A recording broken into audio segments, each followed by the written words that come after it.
There it is. Hi, everybody. Welcome. Welcome to the live stream. What a day this has been. Good to see you all in here. Keith Harper's in here, Far Racing. I've been chatting with some of you over on the podcast today. There's a few people in that have been that have listened to the podcast. Speaking of which, there's a podcast that is sponsoring today's live stream. It's called Aliens Are Behind Everything and Other Probably True Nonsense. It's my podcast, and today was the launch day. For those who don't know, I have promoted it a few times on Green Room Pythons. I am promoting it today, and it's also the sponsor of Monday's video. Just FYI, that'll probably be the last time you'll hear about it on Green Room Pythons because it's totally separate. But we'll talk more about it later. I got Freya here with me, and that's exciting because Freya is not usually with me on these. But she's been coming out more lately. She's not gravid, and I'm not breeding her at the moment, and so she's starting to move around a little more like she used to.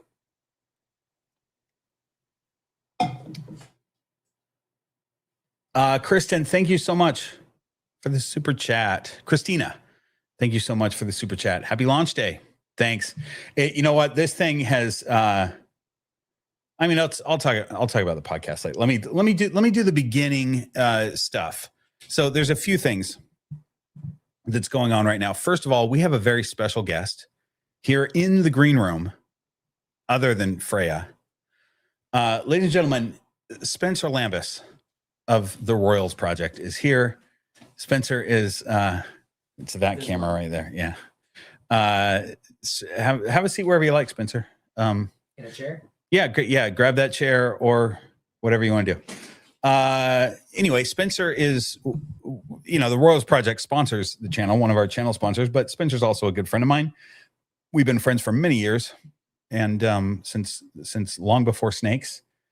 And he's here hanging out. So there are some of the questions that came from the Horde of Keepers. Spencer's also a member of the Horde of Keepers over on Patreon, and the questions all come from them. And there's a couple questions for you, I think. Oh, nice. On there. Will you do me a favor and grab Freya if it looks like she's going to fall? The nice thing, I feel her right here. She's doing good. The nice thing about this chair is it's squishy and the snakes can hang on to it. And so nobody's ever fallen off, but Freya's a big girl. So, anyway, Spencer showed up with a lovely bottle of Scotch, one of my favorites.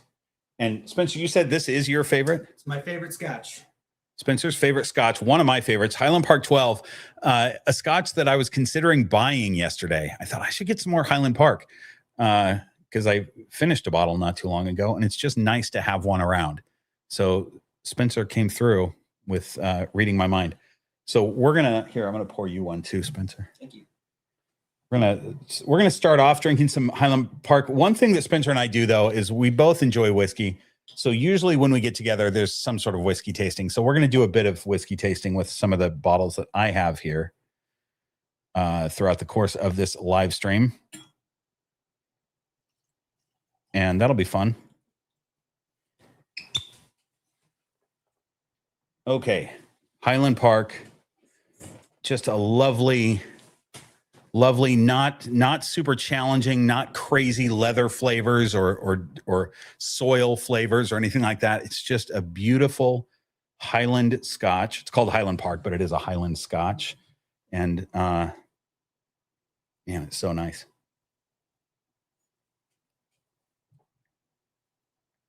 It's just fruit and caramel in a glass. Mm-hmm. It's lovely.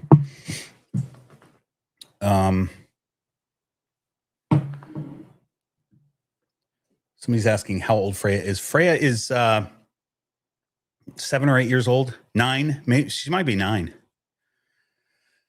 Something like that. Off the top of my head.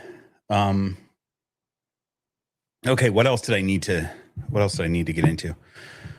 We have a theme for this live stream. The theme, and we're going to talk about it a lot because most of the questions from Patreon are on theme. And the theme is ball pythons versus other snakes. So it could be care differences, personality differences, stuff like that. Why are ball pythons one of the most popular snakes? You know, ball pythons and corn snakes are the two most popular snakes in the world. I don't know which one wins out of those two. Put in the chat what you think it is. But there's a reason for it. And so we'll talk about that. But I'm gonna answer some questions about some of these other species and what some of the differences are. So that's that. That's gonna be fun. And what else did I have in my notes? Oh, this is the first live stream that we've done since the 24-hour live stream, of which many of you were with me. Some of you were with me for the entire 24 hours, which is nuts. Yeah, there was like 10 or 12 people that were with me for the full 24 hours. So that's that. Spencer, tell me again, tell them, because you already told me, but how many clutches do you have in the incubator right now? So none in the incubator. Oh, but ready to lay. Girls ready to lay. I just counted 7, and I was expecting 1. Wow. Yeah. So you got stuff coming. What's the most exciting thing in that group? We have the first clutch to come is going to be some Jaguar clown pieds that I'm super excited about. I think there's only a few of us hitting those this year. And then some scrambler stuff, it's all over the board. Freeway stuff. Cool. Yeah, super excited about it. Nice. That's fun. Do you have freeway stuff from any that you got from me? Not this year. Okay.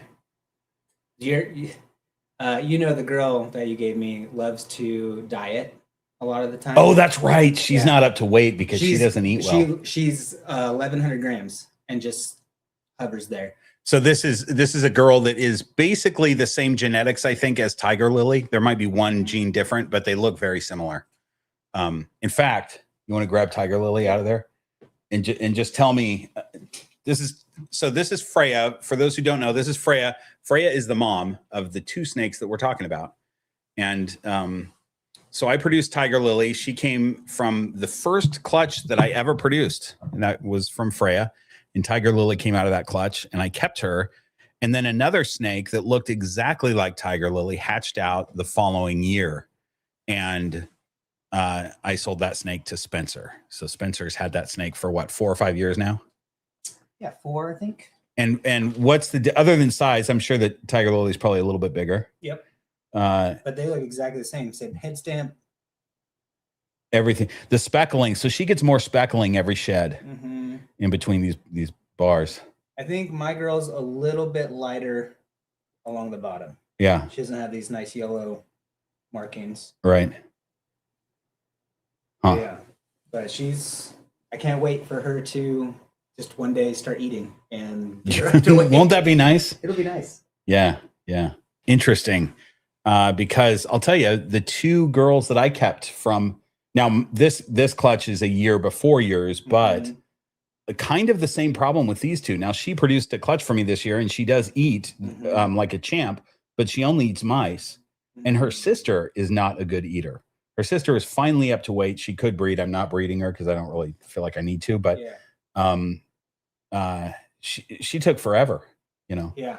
And you're saying that your girl took forever. I wonder if there's something in that calico gene or something that's making them not good eaters. Yeah, I don't know. I mean, there's a few. I have another calico, and he eats like crazy, but he doesn't grow. Oh, that's interesting. Yeah, he just stays real thin and like smaller. And so, but his poops are huge. So I don't know. If okay, so he's doing something. He's turning rats into poops. Yeah, so he's doing what he's supposed to. That's the idea. Well, and Freya has always been a great eater. She never misses a meal unless she's gravid, you know. So I don't know. It's interesting though. Okay, hi everybody. Let me jump into this chat situation. Sarah's here. Jason's here. These are our delightful moderators. Sarah, thanks for watching the podcast today, and thanks for your input on it. I appreciated that. Yeah, we got it. So we got some ball pythons out. We're going to have other snakes out. We might feed a snake or two later on tonight. I'm not sure. I know I'm feeding snakes tonight. I don't know who we're feeding on camera, but that is in the works. And that's that. So let's see. Let's talk about the podcast real quick. We'll get that out of the way because this live stream is sponsored by Aliens Are Behind Everything and Other Probably True Nonsense, which is a podcast that is me. I do this podcast, and it launched today with the first 3 episodes. I got some really nice feedback. I mean, it's mostly Green Room Pythons people who know about it, and folks are watching it, and it seems like people are enjoying it. So that makes me really happy. I did maybe I'll just roll this now. I was going to do this like halfway through the thing, but maybe I'll roll this now. I put together, for those of you who were at the 24-hour live stream, I showed a couple of times I'd put together a little promo clip, a little reel to show you guys what I was working on.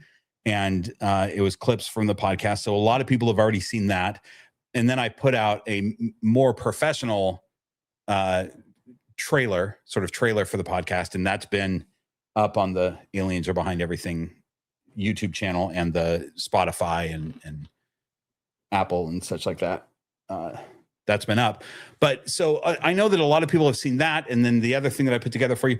So on this one, I put something else together, and I thought you might enjoy it because there's a thing that you may know that I sometimes get off track. You've seen me do it in live streams.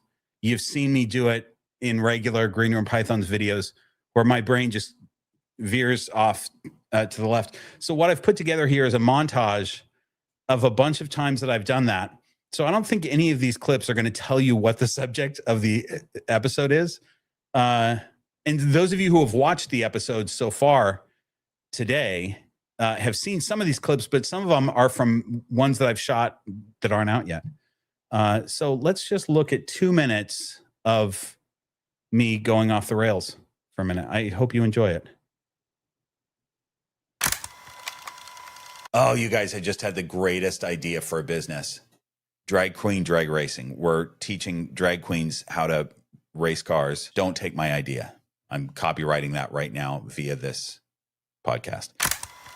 I haven't even thought about that until this moment in years. I want to look on the internet and see what's going on with it. In fact, I'm going to do that. Corpus Christi face on cancer research building. I spelled Corpus Christi wrong. I'm seeing nothing about this. We're doing a podcast here. I don't have time to.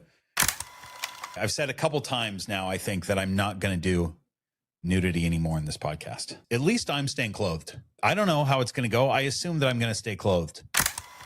Anytime the littlest bang or something happens, it goes into my microphone and into my ears and freaks me out. But I'm going to be okay. I'm going to be just fine. Don't worry about me. And good news, I found my place in the story. The entire jet should be invisible. You know, why is the chair in the cockpit still showing? I mean, sure, Wonder Woman and perhaps her luggage should be still showing, flying through the air. But the chair, I just think that we should collectively start a cult. We'll decide who the leader is later based on general vibe and how they look in a robe. Not a bathrobe, you guys. It's not a creepy cult. I'm talking about, you know, a robe that you would put on before you go out in the forest. You know, you put the hood up. It's not a white robe either. It'll be a black robe. Okay. There's no racism involved, and there's no creepy behavior in this cult. Okay. Just so you know. Those are the first 2 things that we stand for. We're going to figure the other stuff out. In fact, it's not even going to be a hood. It's going to be a mask. How about that? It's going to be a black robe with no hood at all. We're just leaving hoods out of it. My whole point is there's nothing nefarious about this cult. Okay. That's the number one tenet. In fact, when we write the rules about the cult, the first thing we say is there's nothing nefarious going on here. Okay. We're cutting this out. Why would I even say that? Surprise, I'm back and I didn't cut it out. So we're definitely starting a cult. But, you know, I feel like there have been some cult undertones with the Horde of Keepers. We talk about the meetings that we have in the forest under a full moon, which we definitely do. But I feel like in this podcast, this is the podcast where a cult gets started. And there was a question about whether the robes have pockets, and they do now. Where is that? Is that from? Oh, there it is. Do the robes have pockets? Hi, Elise. Yes. This is Alyssa, my neighbor, you guys, and the robes will have pockets for sure. Yeah, it's a fantastic idea. We're crowdsourcing this cult is what we're doing. So right now we're starting with crowdsourcing it with Green Room Pythons folks, but if you jump over to the podcast, I'm sure that as weeks go by, we're going to nail down what this cult is. It's going to be great, and nobody's going to end up dead. That's the third tenet of the cult. Nobody's going to end up dead.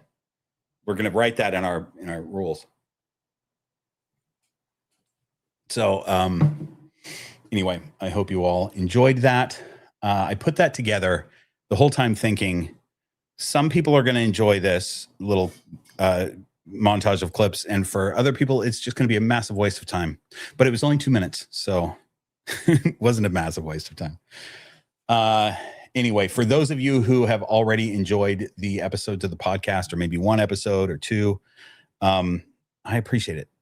It was really nice to wake up to comments. The podcast launched very early at 4 a.m. for me, because I wanted it to be available for people driving to work.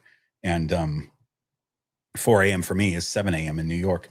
So I had it launched very early, and I woke up to having some views and a few comments already on videos. And that was a really nice surprise, because you just never know when you do a project like this. You never know if people are going to care, you know? So anyway, thanks to those of you who have already engaged with that podcast. Okay. That's all we're saying about that for now. Spencer, how you doing with Freya there? She's cool. I'm gonna swap her out for a newer model. For a newer model, okay. You know where Damara is, right? Yes. She's behind. So Damara's in a sideways hide that you can just lift up. She's between a hide and the wall there, okay. And you can just use the hide as a handle to lift her up. It's so convenient. She's been doing that spot. She's been landing there. She'll roam for about an hour when she free roams, which is so weird. Ball pythons usually don't roam that long, but for about the last probably 4 or 5 times that she's been out, she's gone all over the place, and then she curls up in that spot, which is so perfect, because when I'm ready to put her away, I just pick up this hide, and she's, the hide's on its side, so she's in it, but I can pick it up like a handle, and just can put her back. Okay.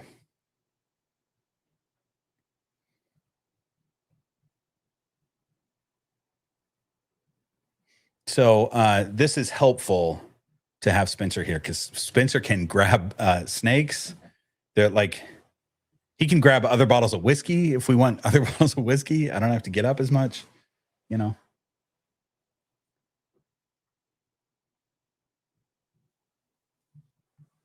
All right. I've got some questions here from Patreon.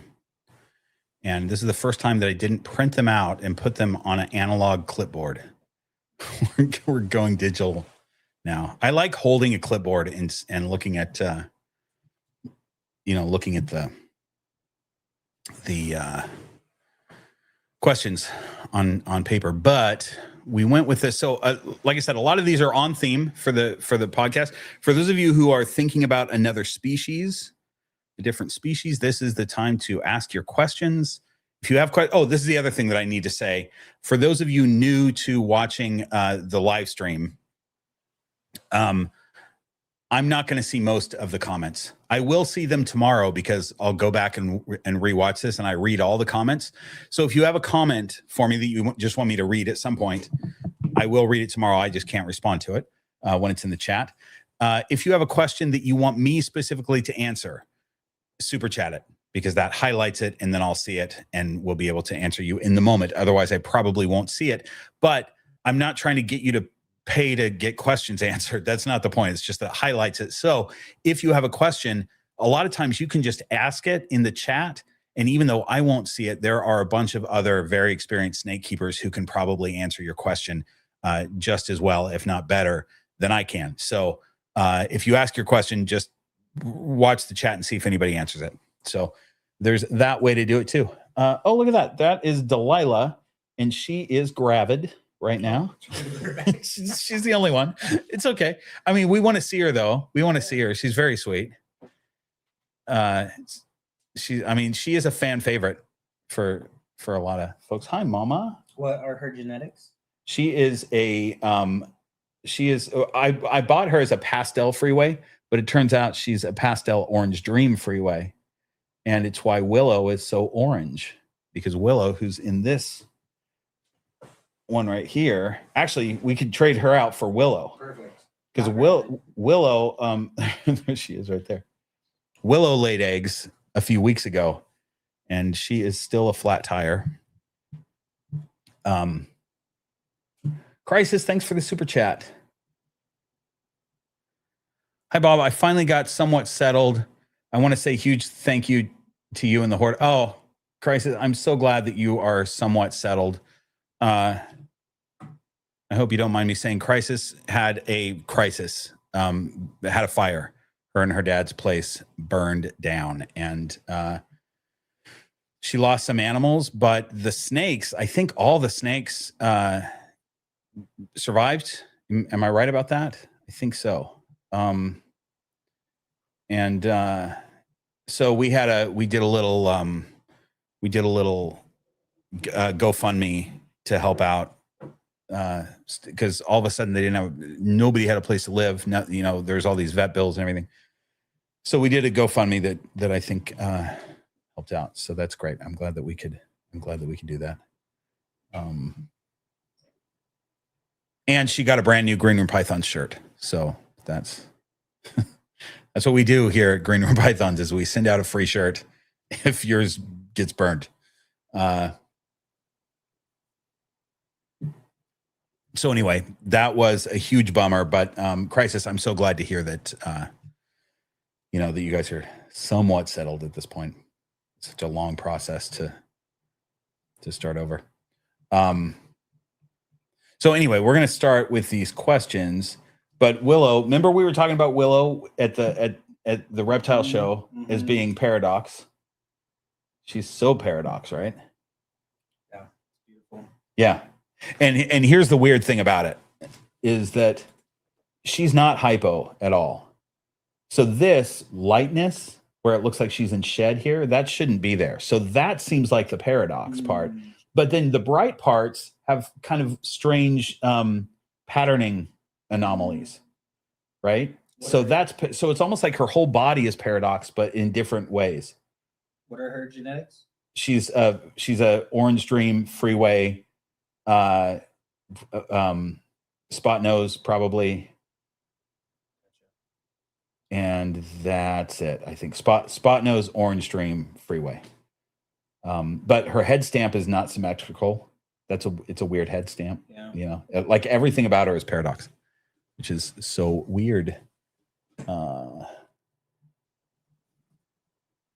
Age of Marley, thanks for the super chat. Hi, Bob. I got a baby carpet python at the super show. Congrats. I love your snake coat rack for your snakes to explore. How did you build that? Oh, I didn't build that. You're giving me way too many skills that I do not have. I bought that from a website called Amazon.com. Hold on, Felix. I'm going to get to yours in just a second. That's just a coat rack off Amazon. I bet if you put coat rack into the search on Amazon and just scroll, you'll find it. Thanks for that. Felix, thanks for the super chat. Hey, Bob, been watching your channel for about 3 to 4 weeks now.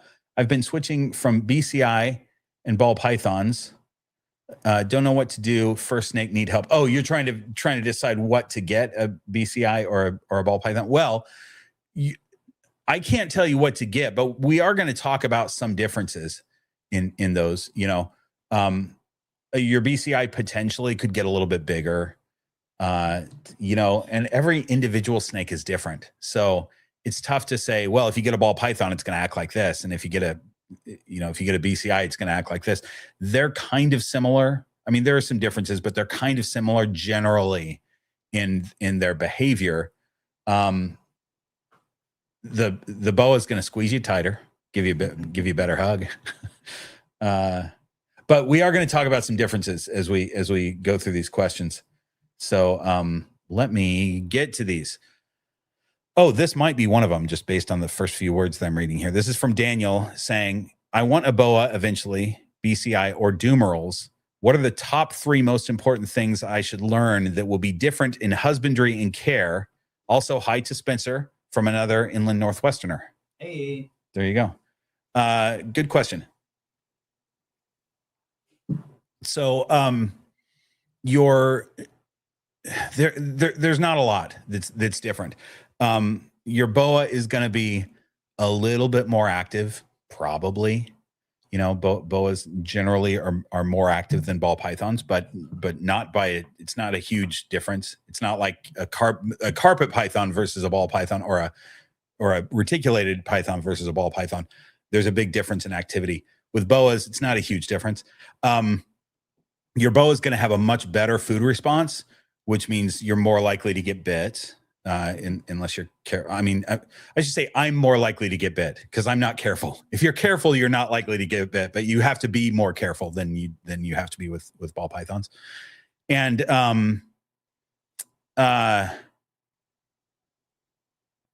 mean, really, there's not much else.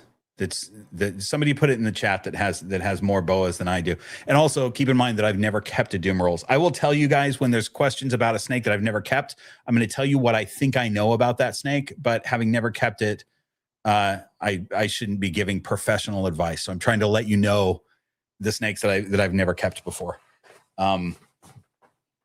Dark Side Morphs was so nice. One of the first comments on the podcast came from Dark Side Morphs, and I really appreciate it.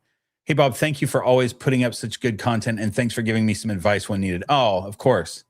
Thank you, Dark Side Morphs, for being there. I appreciate it, and thanks for that super chat. So did I answer that question? I think sort of. Oh, you said top 1 to 3. I was trying to nail 3, and I don't have 3 things. Oh, my point was, though, somebody that keeps lots of boas, if there's something that I missed that people should know, throw it in the chat, as far as a difference in husbandry care or whatever. Elizabeth asks, how long should it take for my ball python to shed from the time he starts to hang out in his humid hide to the time he sheds? It kind of depends on when he starts to hang out, but figure about a week. Maybe it'll only be a few days. Maybe it'll be a week and a half, but generally figure about a week. And some snakes take longer to shed than others. There's certain species that take longer for some reason. I mean, for me, the black-headed pythons take forever, but maybe it's just those 2 snakes. That's another thing is I have 2 black-headed pythons. So if I give advice on this is what black-headed pythons are like, maybe it's not. Maybe it's just my 2 that I have, Really, the only snake that I'm pretty confident that I can say this is what they're like is ball pythons, because I have a bunch of them. Like I've got a large test sample size. But we'll talk about what I think. I'm just very careful not to give wrong information or sort of assumed information based on a few certain individuals or one individual that I have or something. Let's see. Autumn says, I'm curious about garter snakes. I've had a ball python just for a couple of months, but I'm interested. Garter snakes are real cool. And again, this is not a snake that I've ever kept, but I can say that the cool thing about a garter snake is you can get a great big cage and get several garter snakes and cohab them, because they are one of the few actually social, not just we suspect there might be social times of the year. Garter snakes are a full-on social snake, and they like to hang out together. And I would love to have a large cage with garter snakes, especially if it's the what's the royal? Somebody put it in the chat. What's the Royal Bright? Unless you know, Spencer. what's the real bright red and blue that I'm thinking of? Is it the northern? I think it's one in Northern California. The red and blue garter snake. Is the red and blue garter snake? It was one of the prettiest snakes in the world. Somebody put it's on the top of my, or in the front of my head, but it's not going to come out my mouth unless somebody puts it in the chat. Webnico, thanks for the super chat. Hello, sir. I wanted to thank you again for your advice to my email about my albino ball python. You're so awesome for being so kind. Oh, that's so nice. I appreciate that. I'm glad it could help. And thanks for that super chat. Oh yeah, this is a good one. Snake Eyes. Thanks for that's a good name. I like that with the dice. Snake Eyes Reptiles. Boas are so much more interactive and less picky with feeding and husbandry. Yeah, I mean, I would say if we're talking specifically about BCI, they're like, I mean, I wouldn't say the ball pythons are picky about husbandry. They're pretty simple. If it's a boa constrictor, they're more picky with husbandry. But yeah, feeding, you're going to have not a picky animal with a boa, and yeah, a lot of the individuals are much more interactive. I know that because I see other people's snakes. Handsome Dan, my only boa, is not interactive. He would rather not hang out with me. But he is fun to just have out, and he hangs out of his cage all the time.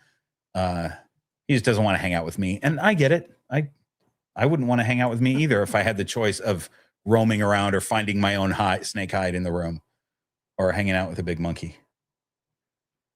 San Francisco garters. No, those are the endangered ones. Right. It's not the San Francisco. It's California red side. Is that what it is? Is that what we're talking about? I think it's the California red side. Yeah. The San Francisco, there's a San Francisco giant garter snake, which are very endangered. And but is this other one, is the red-sided garter snake also called San Francisco? I don't know. I wish I had more information off the top of my head about garter snakes, you guys. Allison, thanks for the super chat. I'm interested in social snake species. Do you think garters or African house snakes are AHS as social as garters? No, they're not. Easier to keep? Not necessarily. African house snakes can be cohabbed if you do it right, and you got to separate them for feeding and such like that. I have my two. I only have two, and they are cohabbed and they do well together. But they're not. I don't think in the wild. I don't think you're seeing like giant breeding balls of them in the wild, and you're not seeing dens of them where they're all living together like you find with garter snakes. So garter snakes are definitely the more social snake, but you also can cohab. I don't think it really matters when you're keeping them, because you can cohab really either one. I just would say make sure you have a big cage, and don't put 20 snakes into a 20-gallon cage. You know what I mean?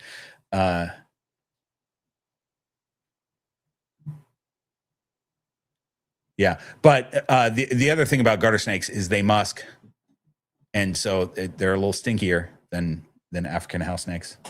So that's something to think about.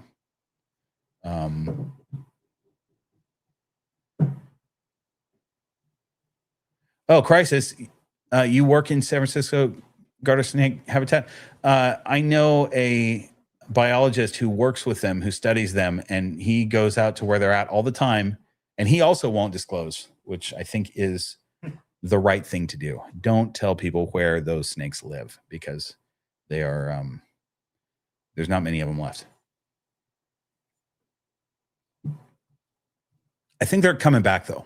I think they're doing okay I don't know. I have no details on that, but I think there have been some efforts. I'll say that. I can say that confidently. There's been some efforts. Jay, thanks for the super chat. Hi, Bob. 2 questions. Are you coming to the Pacific Northwest Reptile Expo in Ridgefield, Washington this weekend? I am not. I live in Southern California. So I mean, I was in the Pacific Northwest for the big one a while back, but I won't be there for that one. Best advice for going to my first reptile expo. Well, my best advice is don't take your animals to the expo. Don't take your own snake or lizard or anything to the expo. And if you already have snakes, be very careful when you come back that you just put your clothes in the laundry and take a shower before you work with your snakes, because you could come back with something that you picked up at the show. So those are little safety tips. But other than that, just have fun, and I hope you find some cool stuff. Let's see. Riley's in. Hi, Riley. Good to see you, man. Riley had some very nice things to say about the podcast, and he gave a rating and a review on the podcast, which was really nice. I appreciate that, man.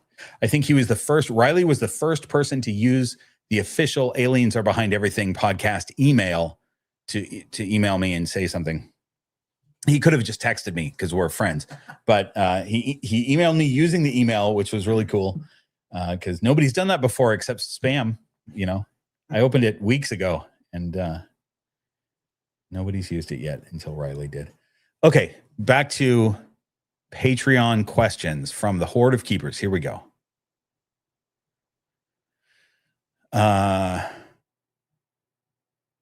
Okay, so Crisis Corpse is asking BCI versus BCC. What are the biggest differences in care? I'll be getting a BCC when I move back home, and I already have a BCI. Yeah, so the biggest difference is, Crisis, you may know this already, is that, you know, your BCC, for one thing, is potentially going to get bigger, potentially, and they are trickier as far as everything husbandry, including feeding. So you've got to be a little bit more on it with your temps and humidity.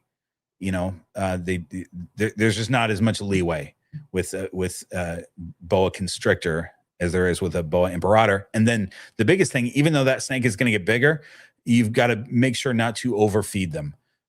They're more likely potentially to prolapse or to regurgitate, you know, with a larger food item. And so, you know, you go spare. You don't feed them like a ball python. You know, you go a little sparingly. And we do that with all our boas, pretty much just about any boa species. You feed a little more sparingly but with the boa constrictor, especially when they're young, it's even more important. So that was not an earthquake. That was me kicking the camera. I'll switch to this camera. All right. Next one. Where am I at?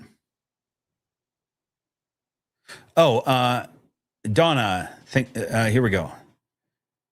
This is Donna says, difference between ball pythons and super dwarf retics, which is easier to care for, feeding, size, husbandry.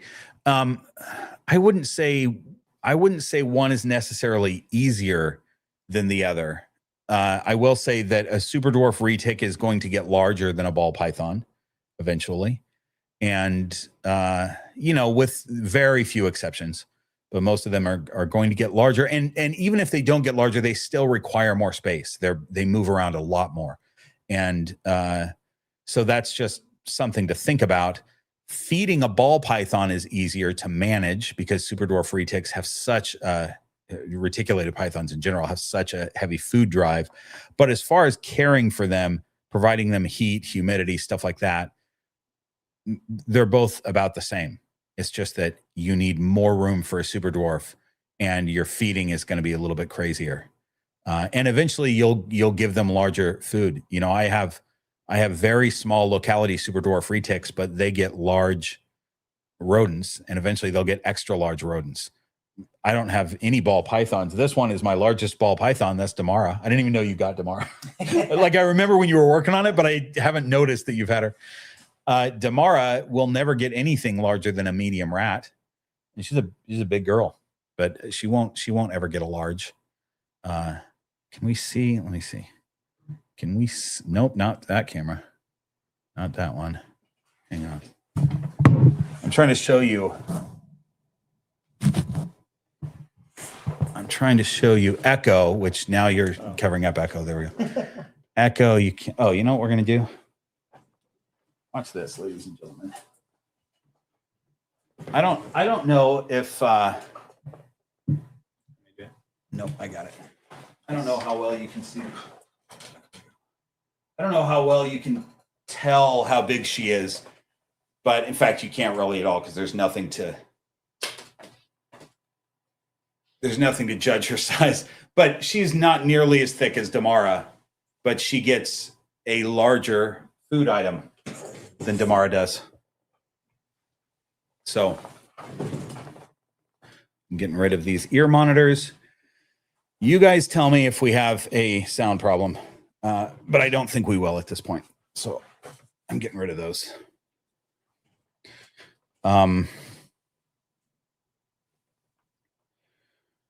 Okay. Where are we at? All right. So, you know what? Based on everything that I said, I'm going to revise my thing. Ball pythons are easier because anytime you don't have to provide as much room or as large a food, that's easier, right? So I'll say that. Eventually they're easier. And you're less likely to get bit by a ball python too. So there we go. I've talked myself into an answer. Let's see. There's a couple super chats here. Weld South, thanks for the super chat. Hey, Bob, I picked up 2 baby Morelias recently, a breadlie and a xanthic carpet. Nice. Congrats. That's exactly what I have. I was curious as to your setups, enclosure size. How are they doing? Well, you can see one of the enclosures right there. That is Koa, my Brettles python, and my axanthic carpet python is right below him, right there. Those are 3-foot cages right now, and they are a little over a year old. They will outgrow those in not too long, but they're doing great. They're both in shed right now, so they won't be out. But actually, I'll give you an idea of Koa because I can pull him out without pulling him out. Watch this.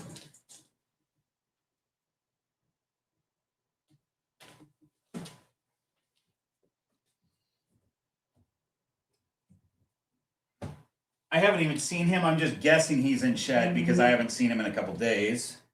Oh, I was so right. So this is pretty easy to tell how big he is based on sitting in that hide.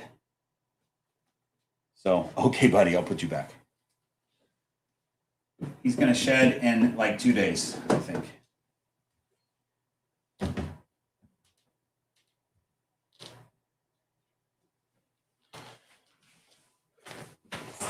But congrats on those new snakes.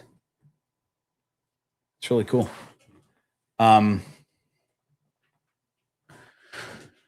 Charlie, thanks for the super chat. How do I find a Volta ball python? You know, they sometimes come up in on Morph Market, but it's pretty rare. Like you got to be checking Morph Market all the time. A lot of times I've seen where people are trying to sell an adult. You know, they're like, does anybody want a great big ball python? And I think they're really cool. But I think as an adult, you know, if anybody's trying to get rid of one, the tough thing is they're normal. You know, it's like you have a normal ball python, but you don't because it's huge.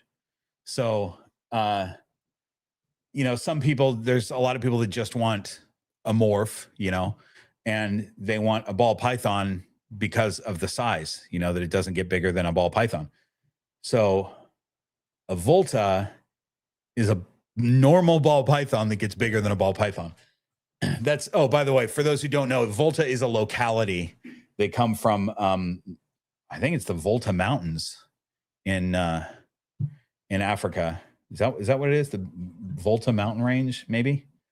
And they grow quite a bit bigger, like up to twice the size of a normal ball python. They're real cool. Spencer, what did you just taste there? Water. Oh, it's water. I was like, you better not be jumping the gun on our tasting because I want to do this red breast thing here in a minute. How was the water though? It was delicious. Was it good? That Los Angeles water. Mm-hmm. Yeah, it's piped in right from the street. So, okay, here we go. We're still doing this. Eclipse Wolf says, I've heard you talk about D&D. Are there any other types of games, cardboard or video that you enjoy? If so, may I recommend a game I got recently called Quest Snakes? It's completely snake related. That's amazing. Could be exposure therapy for Kent since cards can't hurt him. Oh no, Kent gets paper cuts from cards all the time and he won't play anymore. I love the idea of Quest Snakes. I have a friend who is a huge game person, not D&D, but just board games. And she often just buys her friends games. So I have games that she's bought for me before. And I occasionally play games with people, but I'm not a big gamer. And despite the fact that I have performed at Renaissance fairs for many years, I've only played Dungeons and Dragons once in a campaign. I mean, it was a campaign that went a few weeks, but it was the first campaign that we did in the Green Room Pythons Discord, where we have a running game of D&D going. And I played when we first started that. But it's the only time I've played D&D. I think it's a really cool game, and if I had more time, I would do it more and just play more games in general because I like them. I like this idea of snake or quest snakes, though. It's cool. Sarah likes it too. Sarah doesn't like it. She loves it. Sarah loves quest snakes. All right. I guess I got to buy a game now.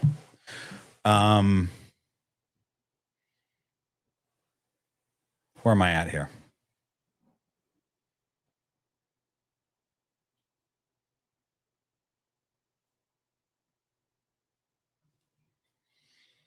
Interesting. I completely lost. I think I skipped something here. Bear with me, folks. Where did that question just... Oh, wait. Nope. So weird. I lost that last question. That's okay. I will find...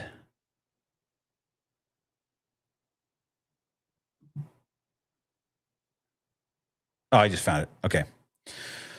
Sorry, guys. I hope I didn't lose many of you.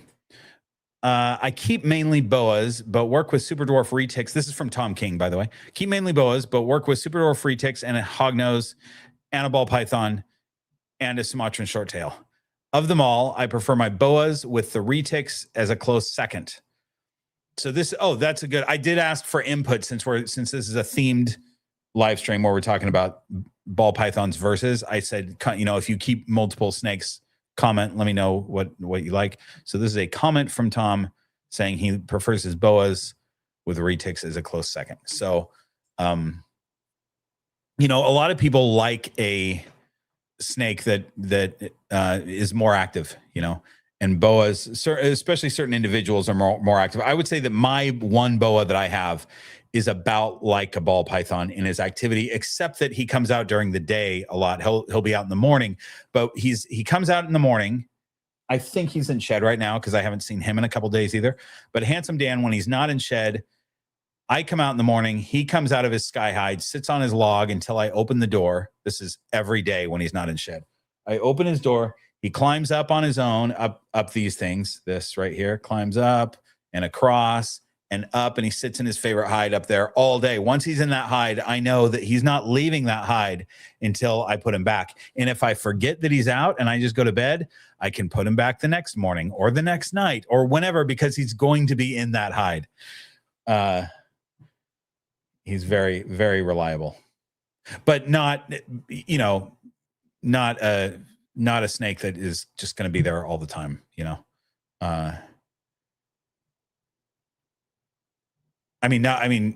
Opposite of what I just said. He's a snake that will be there all the time. Once he gets settled, he's not very active. That's my point. That's the point I'm trying to make.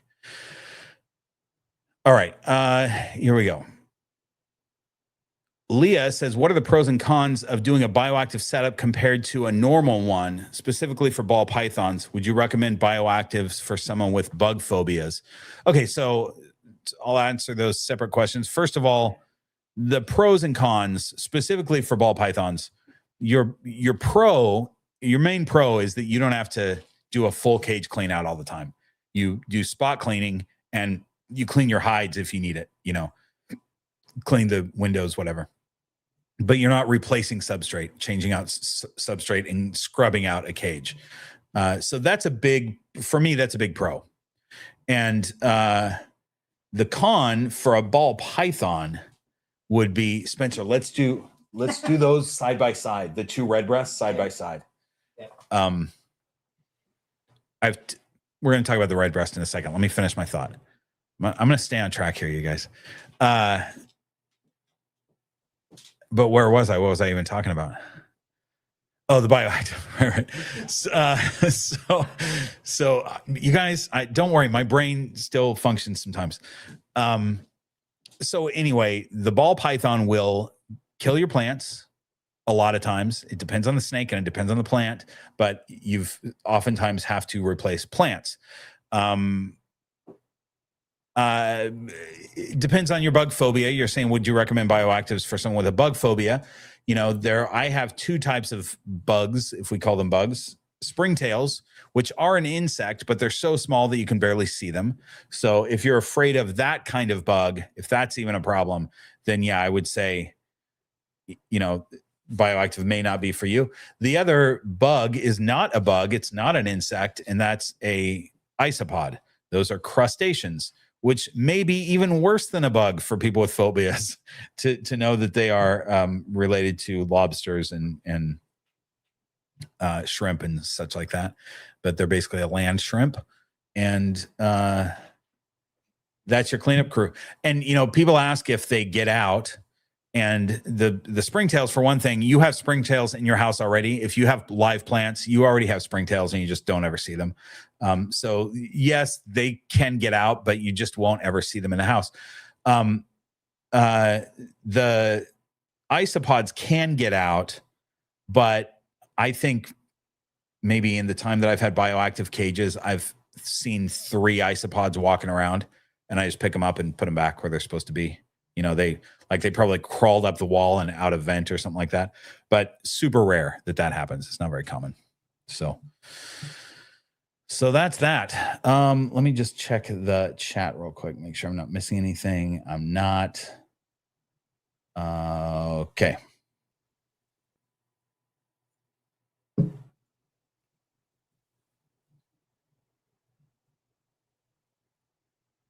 Edward says, do you see tap training and or target training works better with ball pythons than it does with Handsome Dan or vice versa?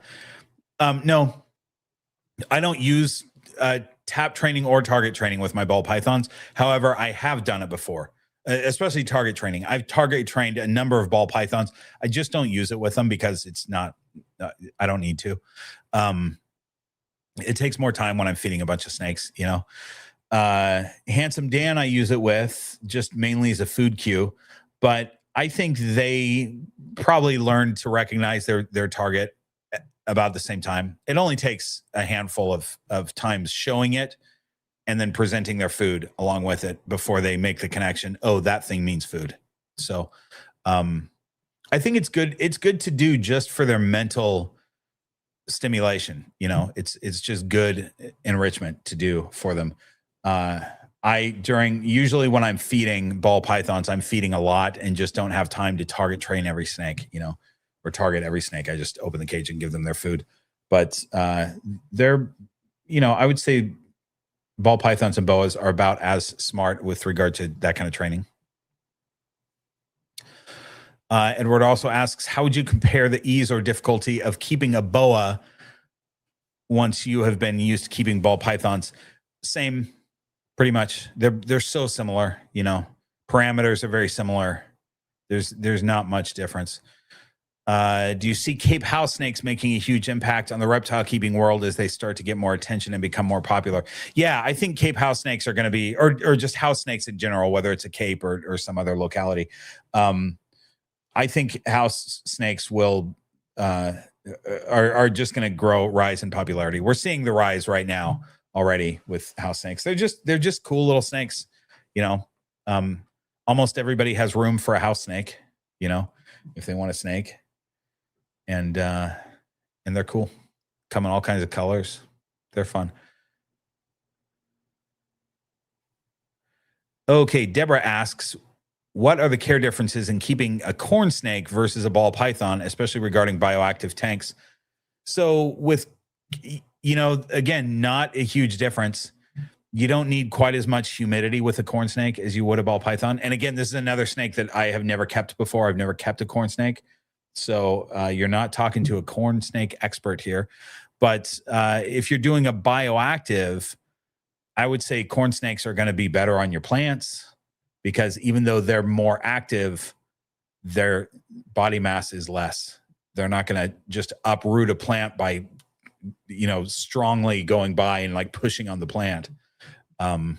So I think your bioactive will do better with a corn snake. Spencer? Yo. Do you have any input on any of these? I've only babysat a corn snake. I've never kept one. I've only had ball pythons permanently. Yeah. I think by the way, on any of these questions, if you have input, speak up. Okay. I know you're just going through and looking at all my snakes, but but if you want to throw input, yeah, go for it. Did you see them all? Did you go through every tub? I want to know about this one.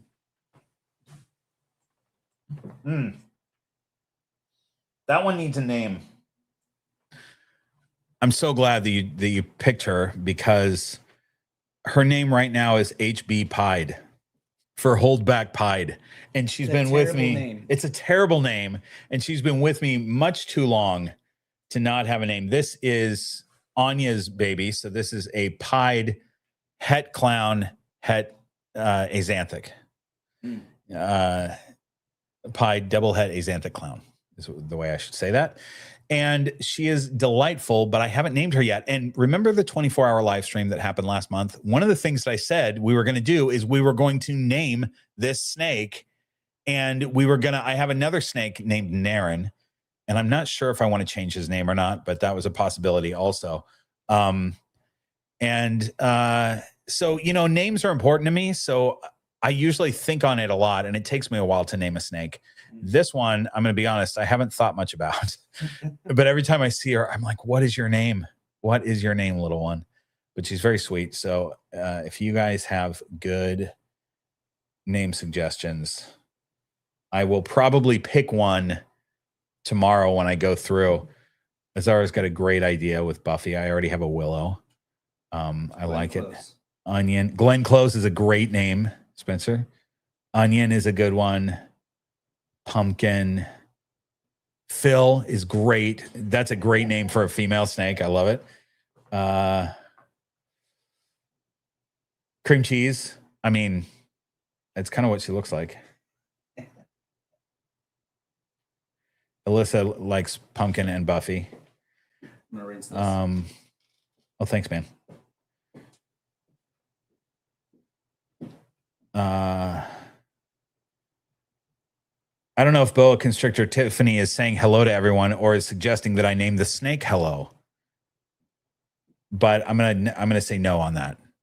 If that was the suggestion, I'm not gonna name the snake hello. Pearl, that's a good name for a pied. Maybe I will name it hello. Maybe I will just out of spite now that I said I won't. Maybe I'll end up naming that snake hello.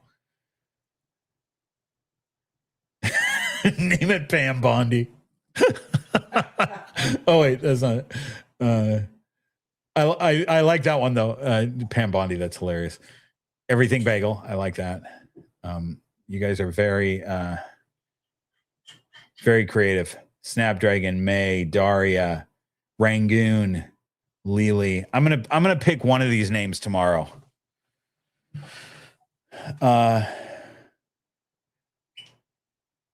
It's, you know, the thing is these snakes are all my pets. So it's a name is a big deal for me. And one thing that my good friend Garrett Hartle does on a lot of his live streams is like, name a snake. And it could be any, like, it doesn't matter what the name, he doesn't care. He'll just slap any name. Like, oh, okay, you named it Hello. Now the snake's name is Hello for the rest of its life. But he has so many snakes that it doesn't really, and he's not calling them by their name anyway.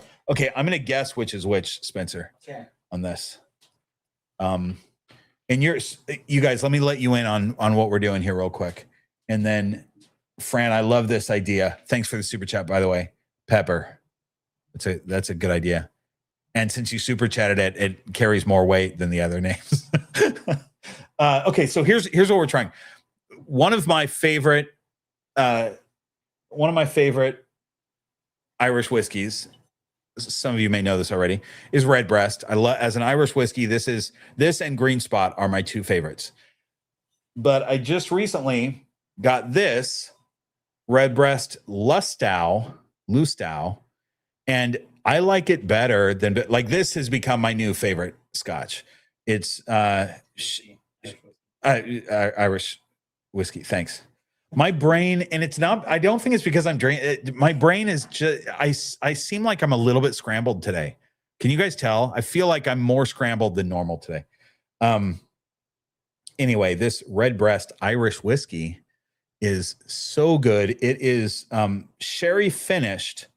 Normal Redbreast is aged in a sherry cask. This is aged more in a sherry cask and sherry finished, so it's even more so. Plus, it's a higher ABV by 6%, which makes a big difference. Do you know which one is which out of mine? Okay, I mean, I'm going to be able to tell right away. Well, first of all, it's this one is the Lustow, I'm guessing, based on the, don't tell me, but just based on how they look.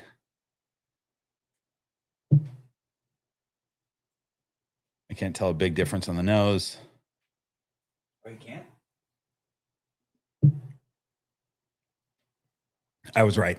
That's the regular Redbreast. Yeah, baby. This is the Lustow. Wow. Mm. That's amazing. Right? It's amazing. It's so good. You guys, if you're into whiskey, especially Irish whiskey, get yourself that bottle of Lustow Redbreast. Can you read them, the descriptions? Because I feel like the descriptions of these. There's the normal one right here, the tasting notes. Where is it? Okay. Oh, a rich mix of dried fruit and spice with toasted oak and sherry undertones. Okay, what's that one? Read that one. Waves of soft, ripe fruit and roasted almond with fresh Spanish oak and a sherry richness. Man, I wish I could drink. I could like taste a whiskey or a Scotch and just say all those things. But I'm always like, ooh, it tastes like leather, or yum, fruit. The almonds kick it up. The almonds are awesome. Yeah. That's good stuff. I'll just be over here for a while. Okay. Okay, I kicks. Thanks for the super chat. Let me know if you have a question to go along with that. I will try and spot it. But thanks for that. I appreciate it. Let me see if there, okay, nothing as of yet. I'm going to read a question. Don't let me forget that we're looking for that. We don't have Amy Bentley here. I think you guys figured that out. I forgot to mention that.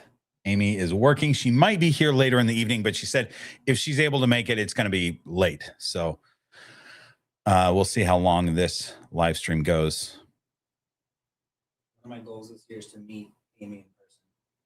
2026. Oh, how have you not met Amy in person? That's crazy. Okay. Where are we? Oh, Spencer, here's a question for you. Ready. For Spencer, this is from Candy's Critters. For Spencer, I once saw a black ball python that looked like someone stenciled a white lace dolly down its sides. I fell in love. What possible morph combination could that have been? A white lace dolly? It was a black ball python that looked like someone stenciled white lace down its sides. Candy, I love that you know to ask Spencer this and not me, because I would have no idea. Have you seen a snake like that?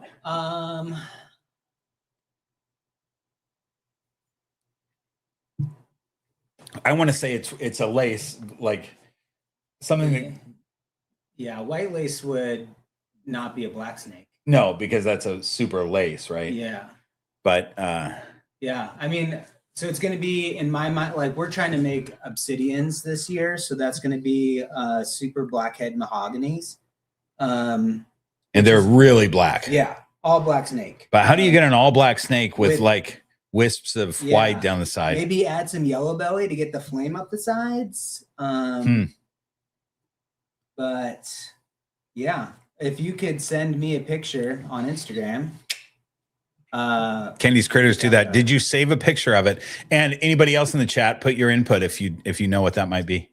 Let me see if I didn't. Okay. So I don't have it. All right. Josh, thanks for the super chat. I bought a 1-year-old blue-eyed Lucy. CRB off Morph Market. He sent me April. Hold on, let me try to figure out what you're trying to say here. Oh, okay. So sent you a different snake on accident. You agreed to keep it. My concern is he eats every 7 to 10 day mice hoppers, but I can't get above 200 grams. Okay, yeah. Feed it bigger than a hopper. Hopper mice are what I start ball pythons on when they first hatch out of an egg.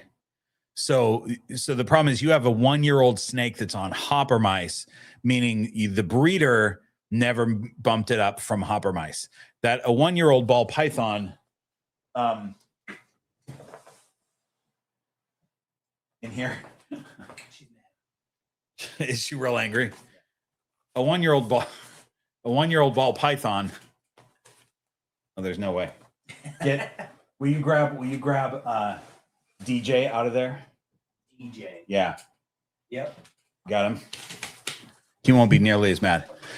So anyway, this is an animal that just hasn't been bumped up in feed, and they should be about on small rats at this point if they're growing at a normal pace. So just to give you an idea, oh, you were suggesting a name, Aurora. Okay. I get it. That's a great name. I like that idea. Thanks. Okay. Stuck shed. I appreciate that. Yeah. Because he just shed and I didn't realize that he was in shed and I didn't bump up his temp. So anyway, here's about a 1-year-old ball python right here. And he's on, he just switched to small rats and he went into shed because he switched to small rats. And he's got a little bit stuck on his neck here. You know what, bud? Here's what I'm going to do for him. He only has some stuck shed on his neck. So tomorrow I'm going to get a paper towel and I'm going to wet it with sort of warm water, or maybe a regular towel. It doesn't matter, or much water. And then I'm just going to sit here with him like this with the towel on him for 15 minutes, 10 minutes, maybe. And then just gently work the shed off his neck. No big deal. Thank you, Spencer. So that's a 1-year-old snake ish. I think he's one. So my point is, Josh, I'm taking so long to answer this, and I'm sorry, but the point is that for your snake, you need to bump them up to, see if they'll take it's best if they're taking rats. So if you can get your snake to eat a rat pup, that's great. They'll start to grow. They'll start to catch up quickly.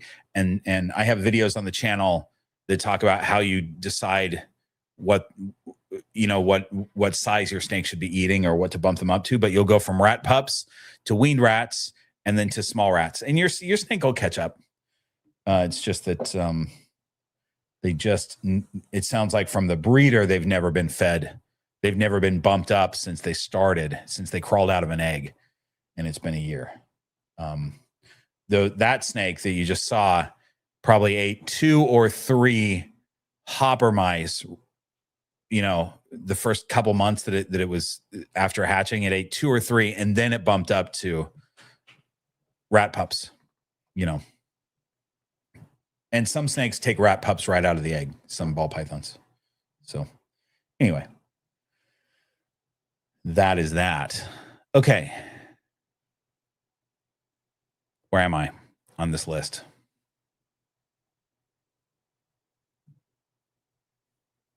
Got it. Thomas says, if you had to start your channel over, what would you do differently from all that you've learned building this community? That's a good question, Thomas. There's not a lot that I would do differently because, first of all, I didn't do much legwork to build this community. This, for some reason, really great people enjoyed the channel and came together first on Patreon as a community on Patreon in the Horde of Keepers. And then when I opened a Discord, when I started Discord, those Patreon folks, the Horde of Keepers, sort of just took over and created this really awesome space within Discord where anybody who joins the Discord, that's free to join the Discord, just comes in and everyone's nice to them. So they're nice to everybody else. And there's no crazy infighting or anything. And it's just the nicest community. And then, you know, we see in the chat here, when I do live streams, it's just everybody being nice and supporting one another. And I love that, but I also can't really take credit for it. It's the people that have jumped in have sort of set the tone. And, I really appreciate it. So my whole point is that I don't know that I would do anything differently with regard to that, but you know, and the channel has grown nicely. I would say that I have a perspective now on what types of videos do well versus you never know when you're just starting a channel. And so there's certain videos that I would maybe have done earlier, knowing that that's what people wanted to see, you know, but you don't know that until you know that. I'm in that situation right now with the podcast that, by the way, this live stream is sponsored by my new podcast. For those of you who weren't here in the beginning, Aliens Are Behind Everything and Other Probably True Nonsense. You can find that podcast on any podcast provider and on the YouTube channel at Aliens Are Behind Everything. It just launched today with the first 3 episodes. You got 3 episodes that you can binge and then weekly episodes after that. Anyway, so this is a whole new thing, right? It has nothing to do with snakes or reptiles or anything. And I don't quite know who my audience is. Or who it's going to be. I know who it is now. It's a lot of people from Green Room Pythons that are so sweet in supporting this thing that has nothing to do with snakes. But in general, I don't know who the audience is that I'm going to attract. So I don't really know which videos are going to do well and which won't. And so you gotta learn all that. You gotta figure all that out.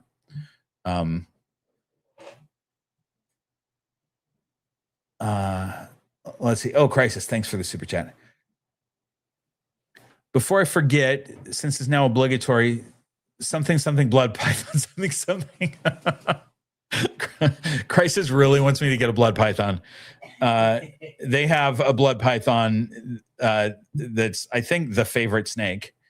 And I have said that I probably won't get a blood python, even though I think they're awesome. They're one of the most beautiful natural snakes in the wild. Their pattern is insane. But the size and body type of a blood python is not what I'm attracted to as much. But I think they're awesome snakes. There's so many awesome snakes in the world that I probably will never keep.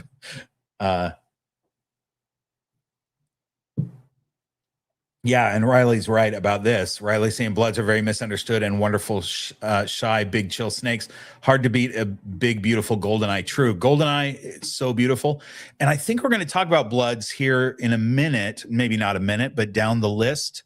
There's a question about bloods, and I'm going to make a point about that they are very misunderstood. So, Crisis, you'll be happy to know that we are going to talk about blood pythons in a moment. Elizabeth, thanks for the super chat. Hey, Bob, wanted to let you know that I'm loving the new podcast and everyone should check it out. Oh my gosh, that's the sweetest thing, to pay money to me to promote my podcast. Elizabeth, that's too nice. Don't forget to hit the like button, everybody. That's really sweet. I appreciate that. I'm glad you're enjoying the podcast. It's very heartwarming to work. You know, I've worked so hard on this. I've spent a lot of money on equipment, and it's been a long time coming. And to put something out that I have no idea whether people will care about it or not. And so it's very heartwarming to hear from people that they're watching it and enjoying it, and it's nice. It's kind of a sigh of relief that I think what I'm doing is people will enjoy, but I don't. You just never know, you know. So I appreciate that. Okay, we talked about the blood python. We're gonna talk more about that. Spencer, what do you got? Oh, tiger lily. There we go. Yeah, she did. I'm scared of your black-headed. Are you scared of Maya? Is Banjo out too? Oh, Banjo's out too. We might get a black-headed python out in a little bit.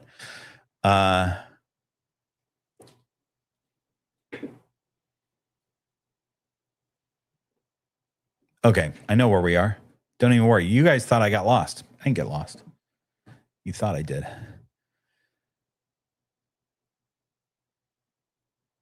Found it. Okay, here we go. Back to Chang says, okay, so Back to Chang had a lot of very nice things to say about, she had seen me in Parks and Rec, and then she saw some other stuff online, and she was very nice about, and it's not stuff that I'm going to read because it's embarrassing, but it's very, very nice. The point is, they said the dump of aliens, the dump of my podcast should have been dropped on Friday the 13th. Am I the only one who thinks that was a missed opportunity? I agree with you. That was a missed opportunity. You know what's even more of a missed opportunity, though? I think I should have been ready weeks ago so that I could have dropped it right around the time Stranger Things finale dropped, because one of my first 3 episodes is on the Montauk Project, which is what Stranger Things was written after. So it's supposedly the real life Stranger Things, and it's fascinating, and it's a massive deep dive. And I just kind of scratched the surface. We're probably going to do another episode that talks even more about it. But it's very Stranger Things-ish, and I was kicking myself that I wasn't ready to put the podcast out when Stranger Things, when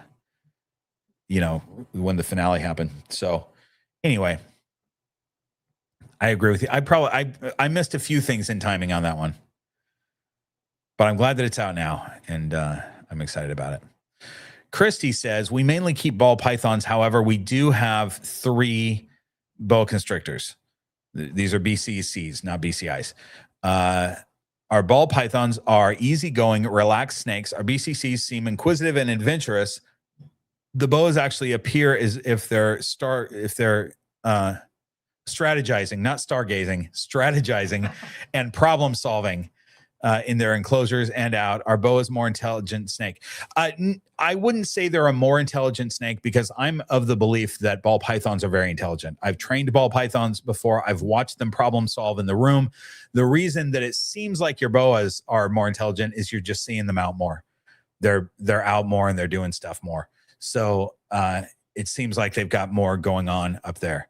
But, I watch my ball pythons when they're out free roaming, and that gives me a really good look into what their brains can do, what they remember, what they problem solve. When I know that one snake is trying to get to one place in the room and I've blocked it off, all their problem solving to figure out how to get to where they want to be, it's fascinating. I love it. So I wouldn't say that a boa is necessarily more intelligent. It's a good question, though. Zigma, thanks for the super chat. Probably don't remember me from Pacific Northwest Expo. Well, I don't remember you from your username, but I bet I'd remember your face. I remember you. You know this username? Because Spencer and I were there together. In the end, I do remember you. I do remember you. In the end, I never got that green tree python. Still debating on the size of enclosure an adult would need. Should I get a yellow or red baby? Red. I totally remember you, because we talked several times about you getting this green tree python. And yeah, I would say a red baby. I think you were looking at, you're probably looking at Garrick's snakes, and maybe Robert's also. green tree pythons. But anyway, I'd get a red because, you know, it's kind of debatable, but I think you have a better chance of getting a really pretty snake if you get a red. That being said, man, my little Bonte has blue all over him. He's awesome looking. In fact, I'm gonna bring Bonte out in a second. I'm gonna show you him. And by the way, speaking of the green tree pythons, you know, I came out with that video about my green tree python, and I talked about the perch that I wanted to give him a smaller perch because the other one that I accidentally bought was too big. About the day after that video came out, I was looking at him on that perch, and I went, this snake has grown so much in the last just few weeks. Not only did he change colors, but he grew massively in size, and I'm not feeding him a ton more. He just went on a spurt, and he's too big for that perch. So I switched to the perches that I thought I wasn't going to use at all because he now fits on those perches just fine. So I'll pull him out. I'll keep him on his perch, but I'll show you what he's looking like right now. But those bigger perches are perfect size for him. Tanya, thanks for the super chat. Hi, Bob. I know I'll love the podcast when I get a chance to watch. I had so much stuff to do after work that I barely got dinner before the live started. 8 p.m. here. You'll definitely hear from me. Thanks, Tanya. I appreciate that. That's really nice that you are willing to watch that podcast. That's very nice. My mom and dad both said the same thing today. They were like, we watched the first one. We haven't had time yet. I promise we'll watch it. I'm like, you guys, it's going to be up forever. You literally have all the time in the world. Don't worry. It's going to be fun. But that's very nice. Oh my gosh, this Irish whiskey is so good.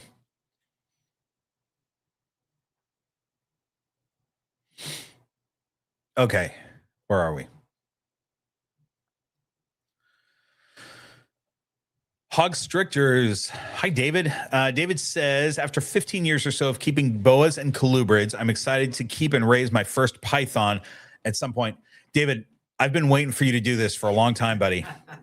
I'm very excited for it. Fingers crossed for a Maya banjo baby, but also interested in Morelia genus like Brettle's python. Yeah, those are great choices. I mean, as you know, two completely different snakes, but I love how much you love Maya, and I am very excited to potentially get a baby of theirs to you.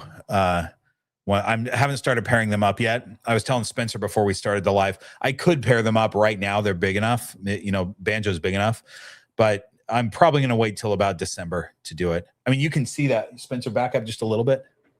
This way. There you go.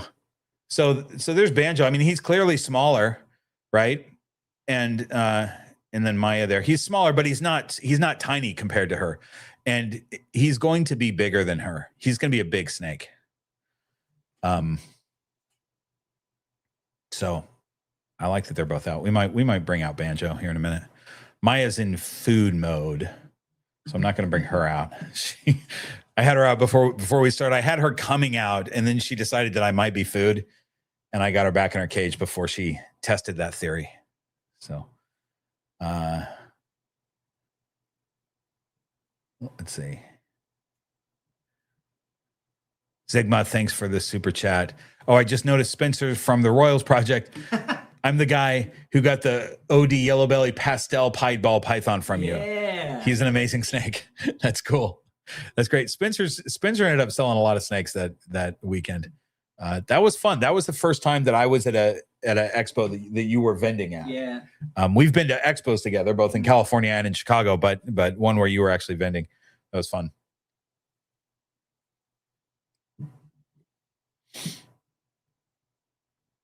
Okay, thanks for the super chat, you guys. Let's get back to this. David, the other thing I was going to say is Morelia is a great choice. Also, any Morelia is a great choice, but especially a Brettle's python. You know, a lot of people say that a Brettle's python is the perfect pet snake, and in some ways they are. I think they're real cool. They are There, it depends on what people want. I think that ball pythons are perfect, and there's a reason that they're one of the most popular.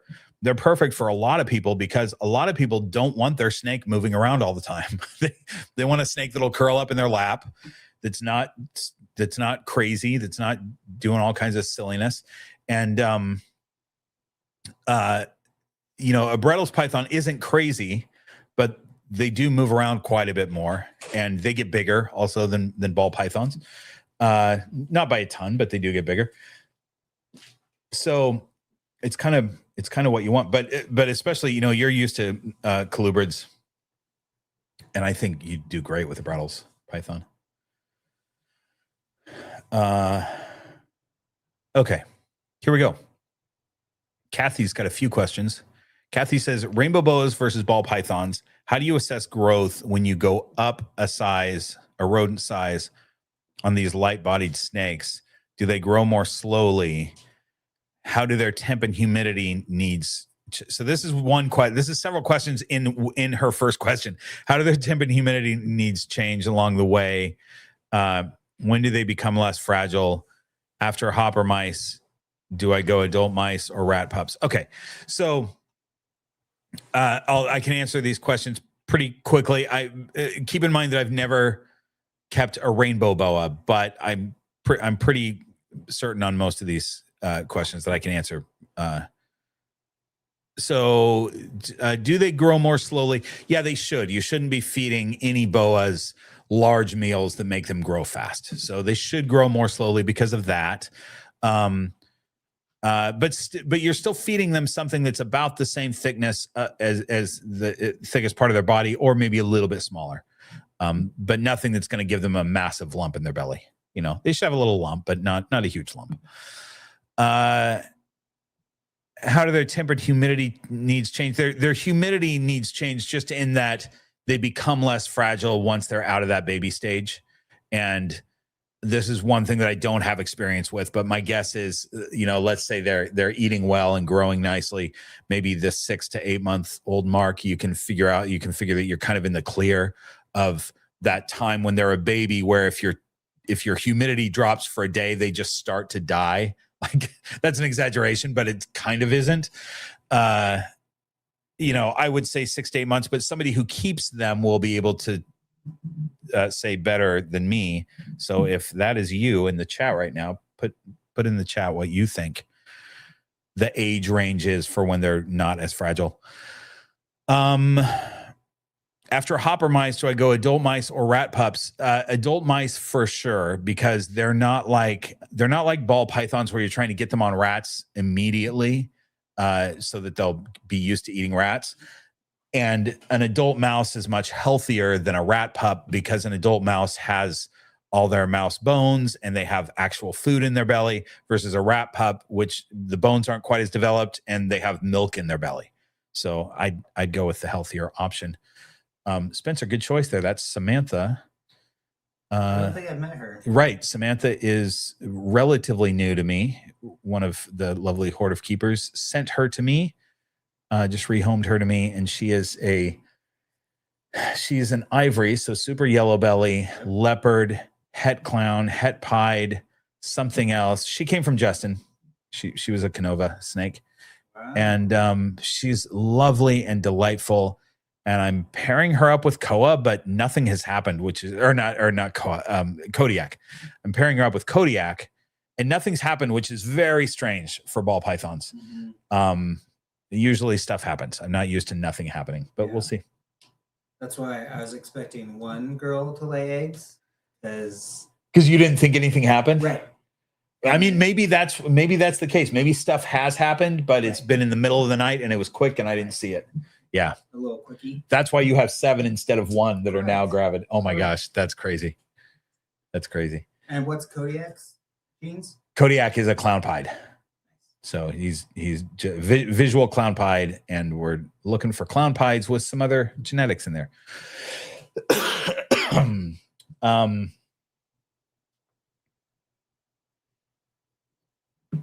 Amy, thanks for the super chat. What sort of random object did you find made a surprising snake enrichment toy? I was surprised at how popular paper bags and cardboard boxes are for my noodles. Yeah, I was going to say cardboard boxes. That's not really surprising, but it's the easiest thing to give them. I give them all kinds of cardboard, and paper bags are great. Paper bags work as hides really easily, especially gift bags. Don't throw away your gift bags. They're so good to just throw in a cage. Shoe boxes. In fact, Stella's in a shoebox right now in the other room. When you put her away, I'll have you just bring the shoebox out, and we'll hang out with Stella for a minute. I don't throw shoe boxes away. As you know, I don't throw whiskey boxes away. The boxes get repurposed for snakes all the time here. I'm trying to think of something that's weirder than that. Pieces of cardboard that were in a box that were like holding something. So it's like a molded piece of cardboard. I save those things and throw them into cages too, because snakes will go under those and use them to climb on, you know.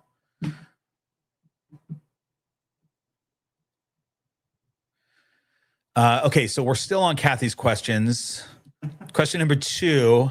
I just found out my first ball python, JJ, at 1,000 grams is a she, not a he, and needs to be getting more exercise. Suggestions? So the snake is a girl, not a boy.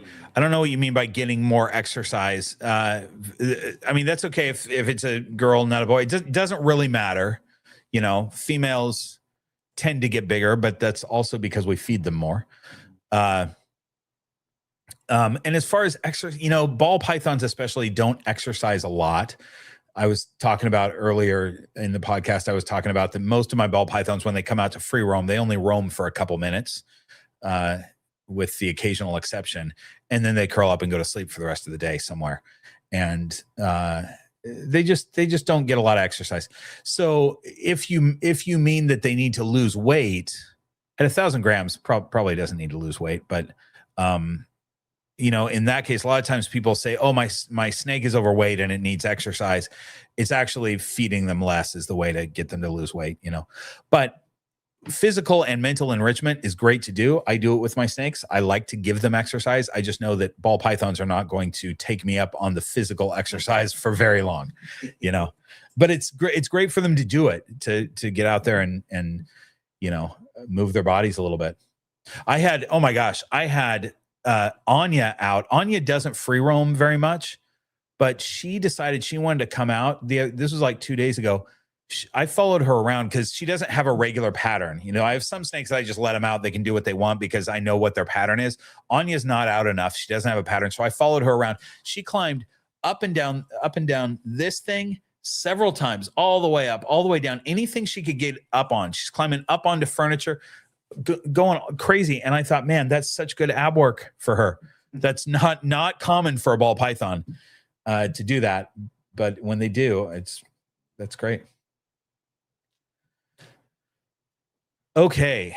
All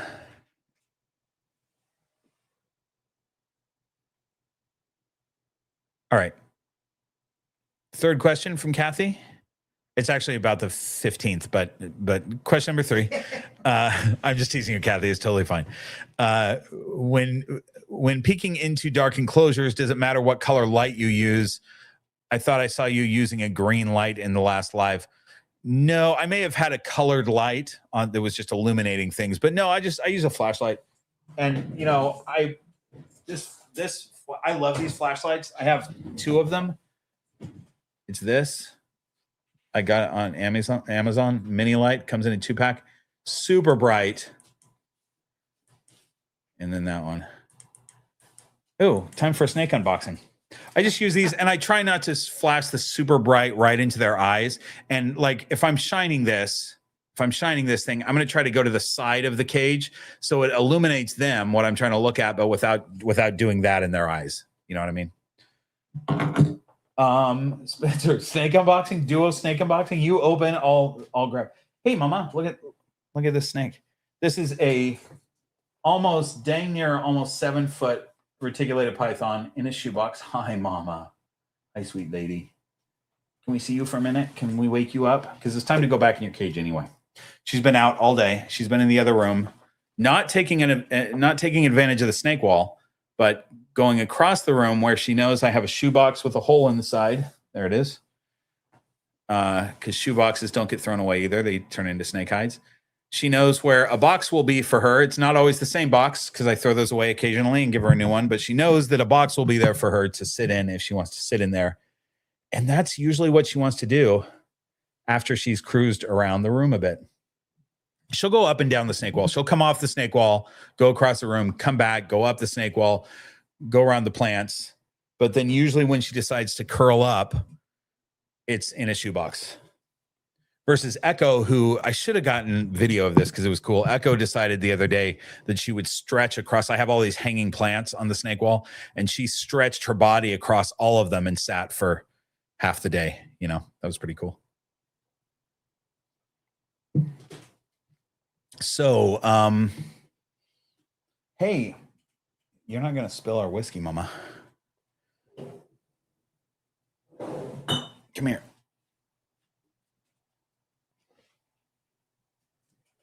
I'm not going to hold her for too long because we don't need all the retic shenanigans right now. Although it makes for a better podcast, right? When Stella causes trouble. You guys enjoy that? I don't enjoy it, but you guys do. Okay, Red Sonia says, compare and contrast the behaviors of house snakes versus ball pythons. As you know, last May with you and the horde was my first time I touched a snake. Now I have 14 plus and 4 eggs in the incubator, 4 to 6 weeks out from them hatching. That is crazy, Sonia. That's awesome. I love that you got into house snakes like that. Having never touched a snake. Yeah, we were out herping with the horde. And Sonia, on like the last day, we caught a milk snake and she came over and touched it. And she said, this is my first time touching a snake. And I was shocked because I thought she was a snake keeper. Like I thought she had snakes at home and did not realize that she had never even touched a snake before. So that was cool. And now she's got all these house snakes. So to answer the question, they're just a completely different, you know, an African house snake versus a ball python is 2 completely separate animals. As far as behavior, you're not, you know, because it's not even comparing python to python. House snakes are python-like for these little snakes, but they are smaller. They are constrictors, so that's a thing that's python-like. But they're smaller. They're a little bit flightier. They're quicker for sure. If they want to be quick, they're definitely quicker, and they act more like. Even though we say they're python-like, I would say they act almost more like a garter snake than they do a ball python, you know, except they don't musk on you like garter snakes do. So, but they're real cool snakes. Very cool snakes. All right. Hey, young one. Here, let's switch the cameras. Oh, are you taking her? Okay. Can I put her away? It doesn't matter. She's... Yeah, whatever you want to do. I mean, you could let her go somewhere, but then you got to watch her because she'll get in trouble. Yeah.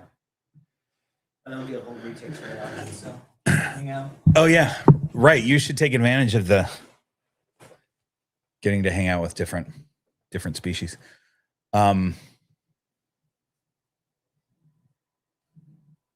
What is...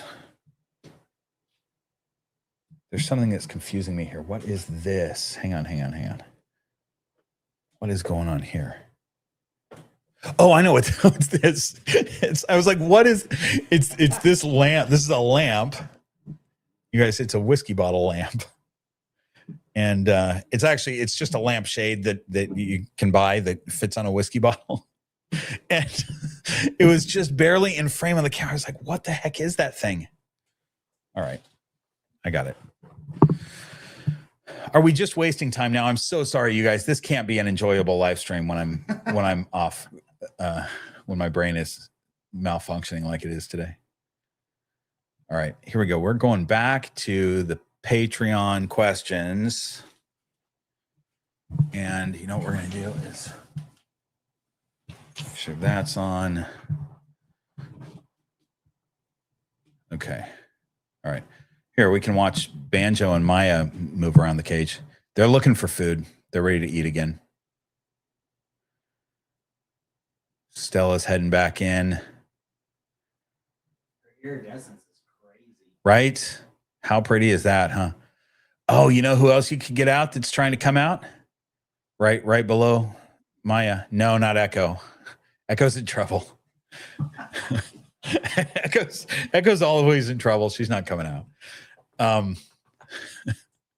kidding. Echo's not in trouble, but she's still not coming out. Where are we? Here we go.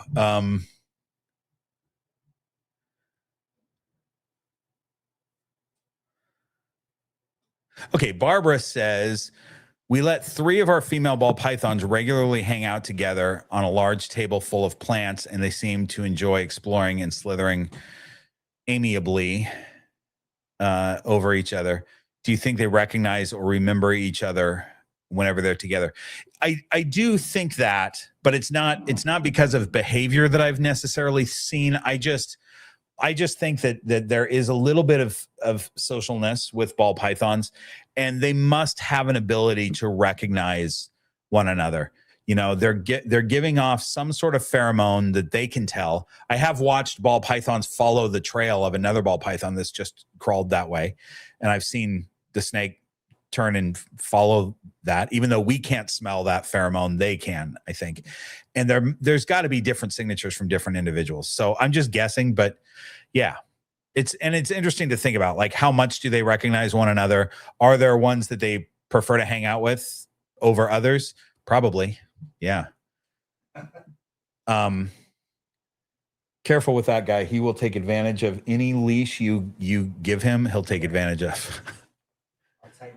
So Spencer's, let's see if we get a better shot of this. Spencer's pulling out Douglas, the sweetest guy. You know what's funny? Douglas is a scrub python, which a lot of people consider a no-joke snake. That scrub pythons are no joke. Now, he is a young one. He's only, what, a year and a half, something like that. And he's still pretty small.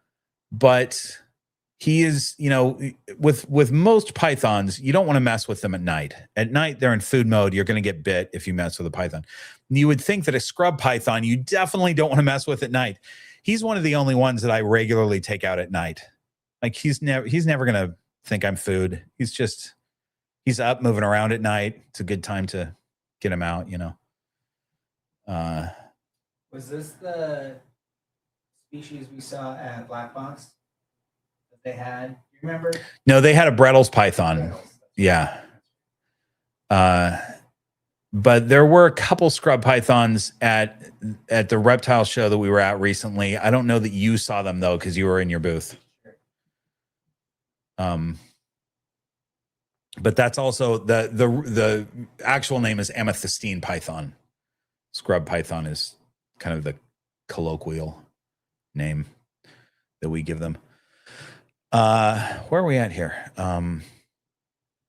Okay, so Barbara has another question. We just talked about them potentially recognizing each other, which I think they must. They've got to, right? They've evolved for millions of years. Currently, I have 4 ball pythons, a hog island boa, and a hognose. However, my dream snake has always been a Burmese python. I like the heavier bodied snakes. I will likely never have space for a Burm. What could be a smaller alternative? I've been thinking about a blood python, but I know they can be spicy. They can be quite spicy. Although I've seen some that have tamed down to be more handleable. Any suggestions from you, Bob, or the Horde of Keepers? Yeah, so this is where we're going to talk about blood pythons. And that is that they do have that reputation. But as most snakes with that reputation, it's undeserved. And actually, that's not true. It probably was deserved in years past. But now they're so far removed from the wild at this point. They've bred so many generations that they don't come out as spicy. And you can use the same techniques that you'd use with a ball python or anything else to socialize them. And a well-socialized blood python is great. I think a lot of people shy away from them because they go, well, if it does bite me, though, it's going to hurt. And that's true. That's true.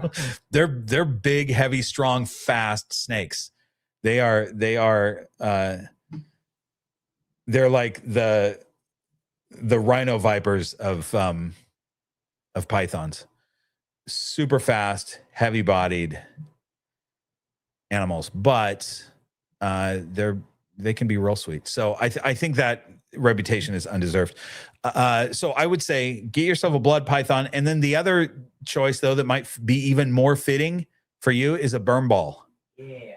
So a berm ball is, and there are people that are working on breeding them right now, relatively common hybrid. I'm not super into the hybrids. However, I do like this idea of a berm ball because a Burmese python is just a much bigger ball python in personality. They're just, I mean, they're more active, but as far as like a snake that's probably never going to bite you, it's a Burmese.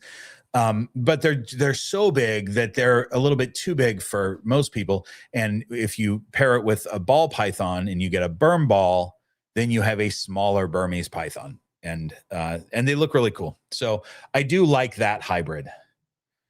I think there's some hybrids that don't make a lot of sense, but I think for pet keepers, a berm ball is great. And I think berm balls even are they're even fertile.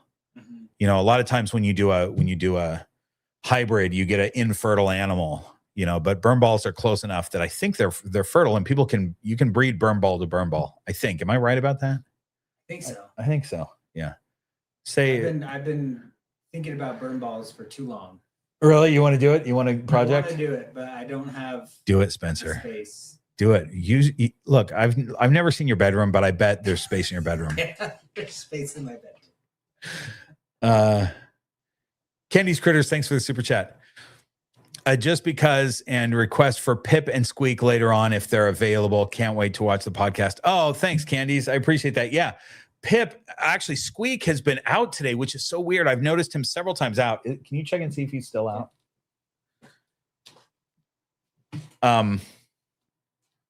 Yeah, he's right by the door. You want to grab him? Yeah. And Pip probably isn't out, right? I don't see her.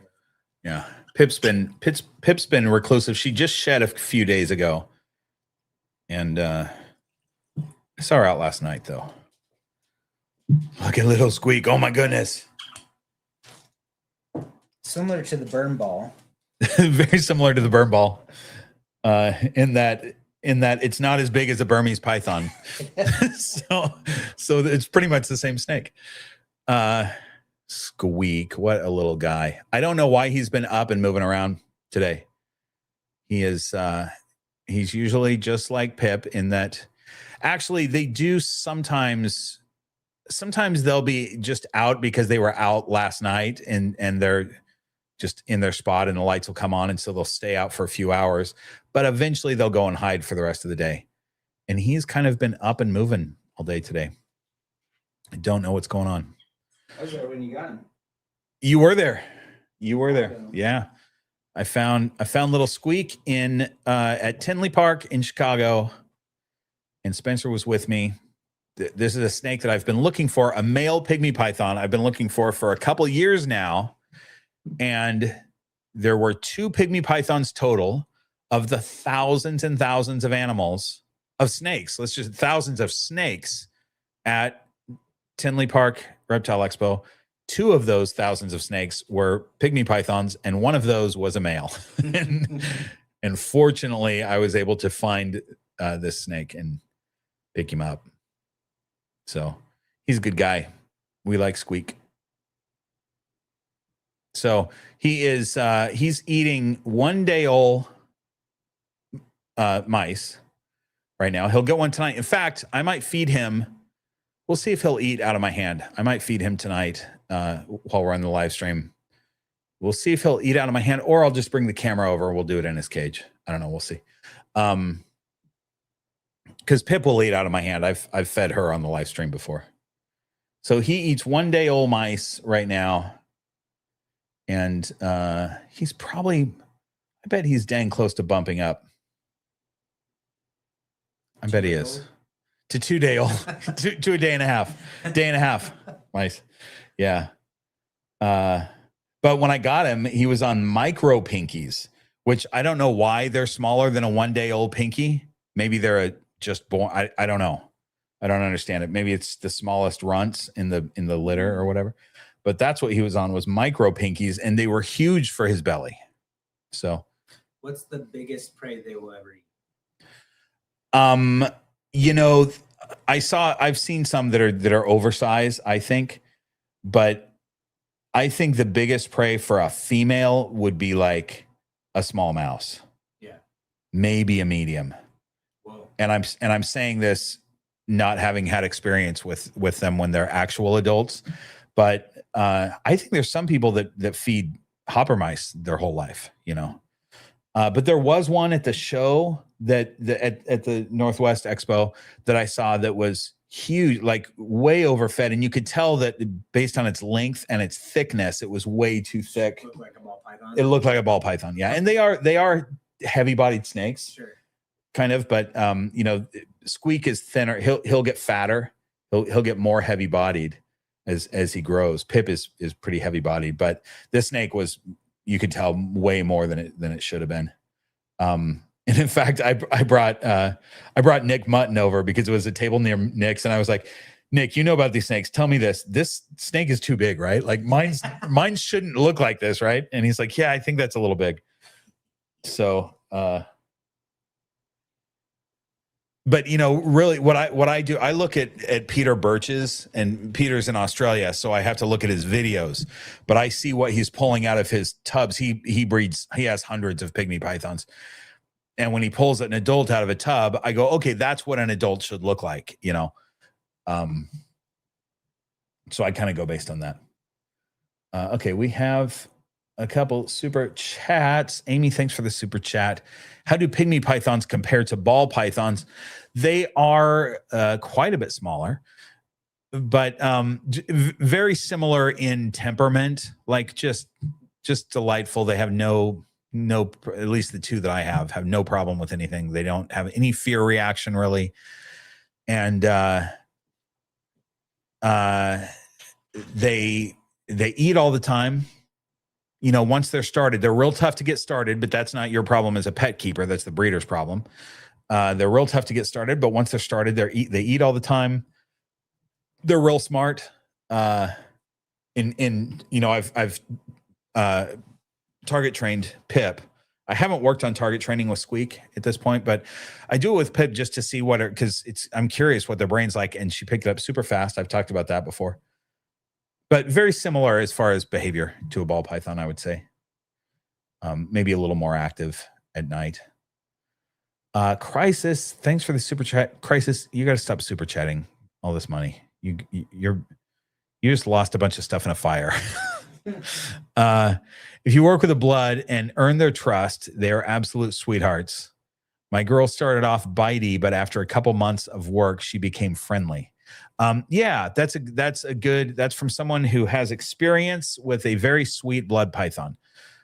So it's a little bit of work, you know, and there's a lot of species of snake that start off bitey, and you can certainly have a ball python that starts off bitey, and it's just basically the same work. It's no different than the work that you would do with any other snake, you know.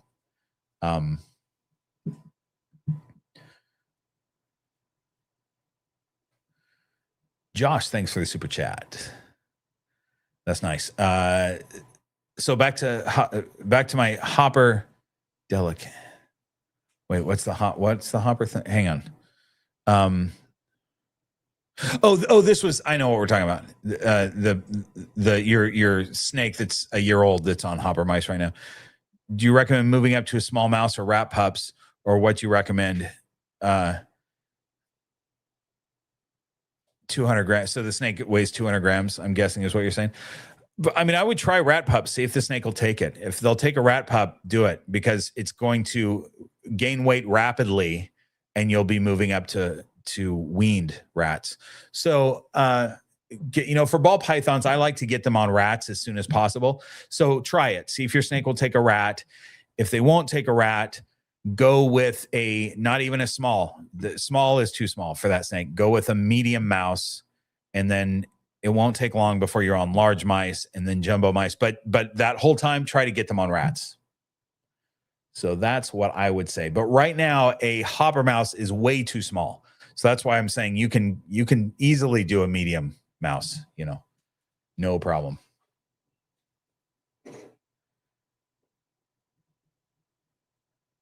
Okay.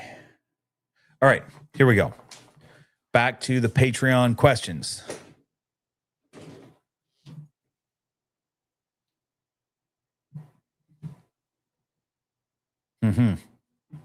Okay, magical morphs. Just got 4 new snakes. We got our first spicy snake. He is not happy. Is there anything we can do to help him acclimate easier? And then there's a question for Spencer. Yeah. So I have several videos on the channel that'll help with acclimating a snake that's just scared. You know, they're just fearful. So it's just giving them a enclosure that is full of clutter. You know, the snake is probably used to living in a little tub, which was secure and safe for them. And now they're maybe in a bigger cage. I don't know what you have them in, but I'm guessing a larger cage that maybe is a little scary. So lots of clutter, and then very slow interactions, letting them see you. You know, there's a lot of different things, and those videos are, it's better to just go watch those videos, because otherwise I'll spend an hour on this one question. But there's a lot of snakes start off like that, and they can easily be worked with, and eventually they figure out that the big monkey that feeds them is not there to hurt them. You know, once they figure that out, they relax. And then what was the thing for Spencer? What's your favorite morph of ball python, and what's your favorite project you have going into 2026? That's a great question. Oh, favorite morph is always tough. That's always a tough one for me. It's hard. Yeah. So I think right now my favorite morph is I think it's Scrambler, but I'm still trying to convince people it's a real gene. I think there's a lot of confusion about that.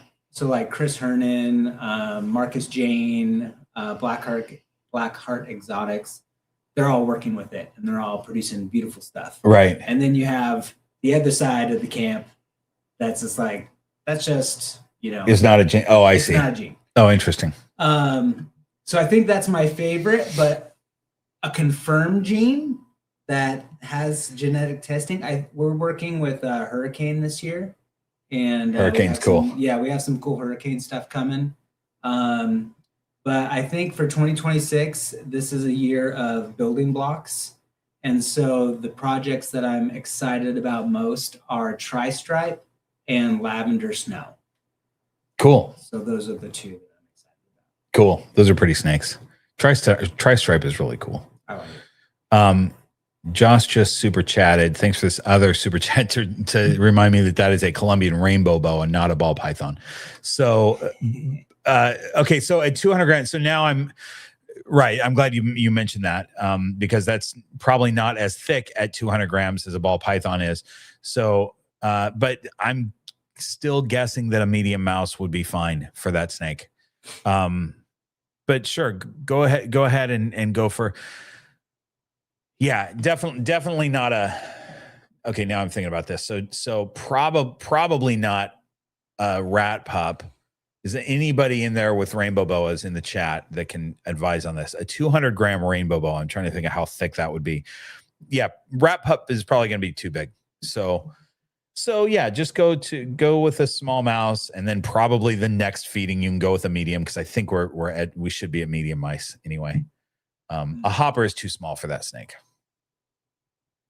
So 200 grams. I mean, I'll give 100 gram ball python a rat pup. I bet you could feed that snake a rat pup, but I don't want to say for sure, because I've not had a rainbow boa and I can't picture actually how thick they are.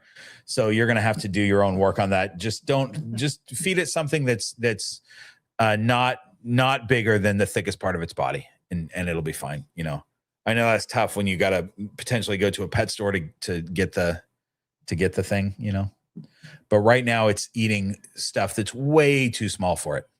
So, oh, there goes the there goes the misting system Oh, for that's cool. Bonte. It's real cool. That means Can I it's show them? Is it going to keep going? no, it'll be done by the time you get over there. Okay.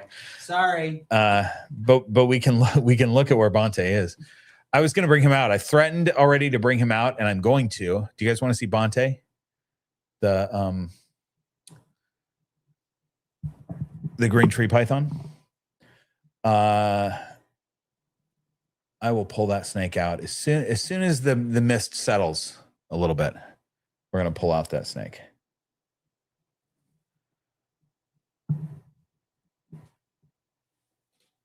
Okay, so we got to those. We got to that. All right.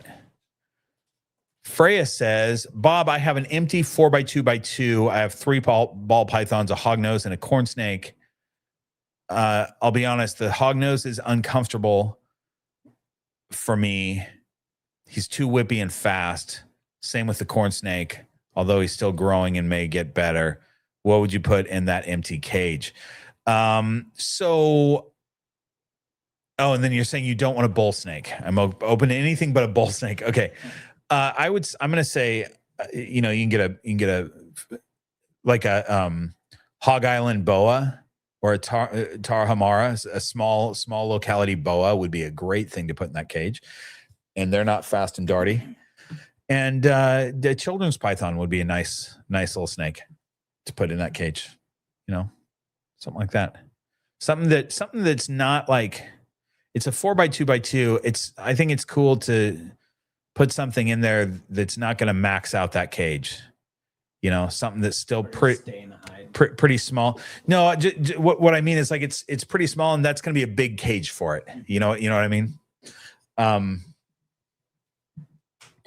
To where that cage isn't like the minimum size for that species of snake. So get something that's kind of tiny that'll use the cage.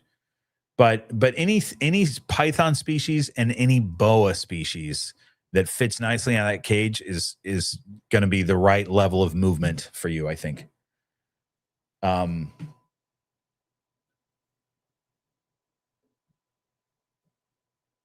see.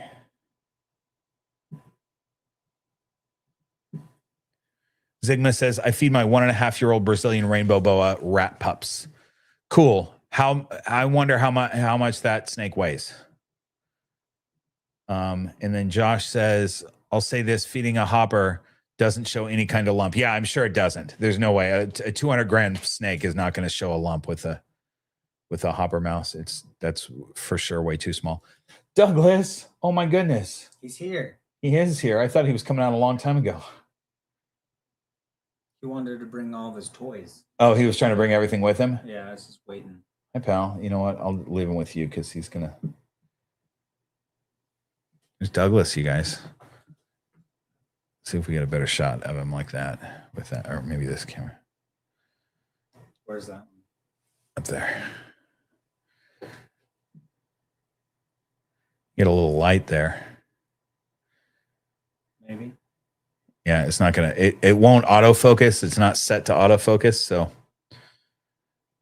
That's about the distance where you're focused. But there we go. There's Douglas. He's growing. That guy's getting larger meals, and he's just switching to every 2 weeks now instead of weekly feedings. He's a big guy. Okay.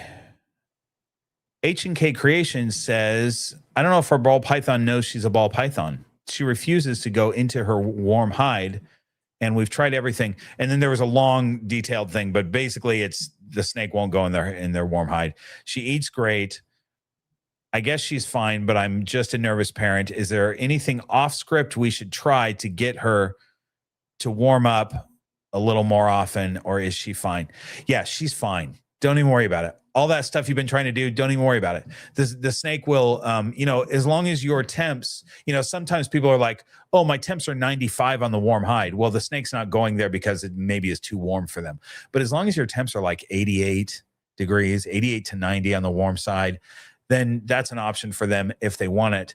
But a lot of snakes aren't interested in warming up. They do just fine they'll digest on the cold side. A lot of snakes will digest for the first day or so on the cold side. Then they'll move to the warm side after 24 to 36 hours of digesting on their own. They'll use a little bit of heat to help them out, and then they'll move back to the cold side. But they'll figure it out. There's no need to like move them or try to get them to move. They know what they're comfortable with.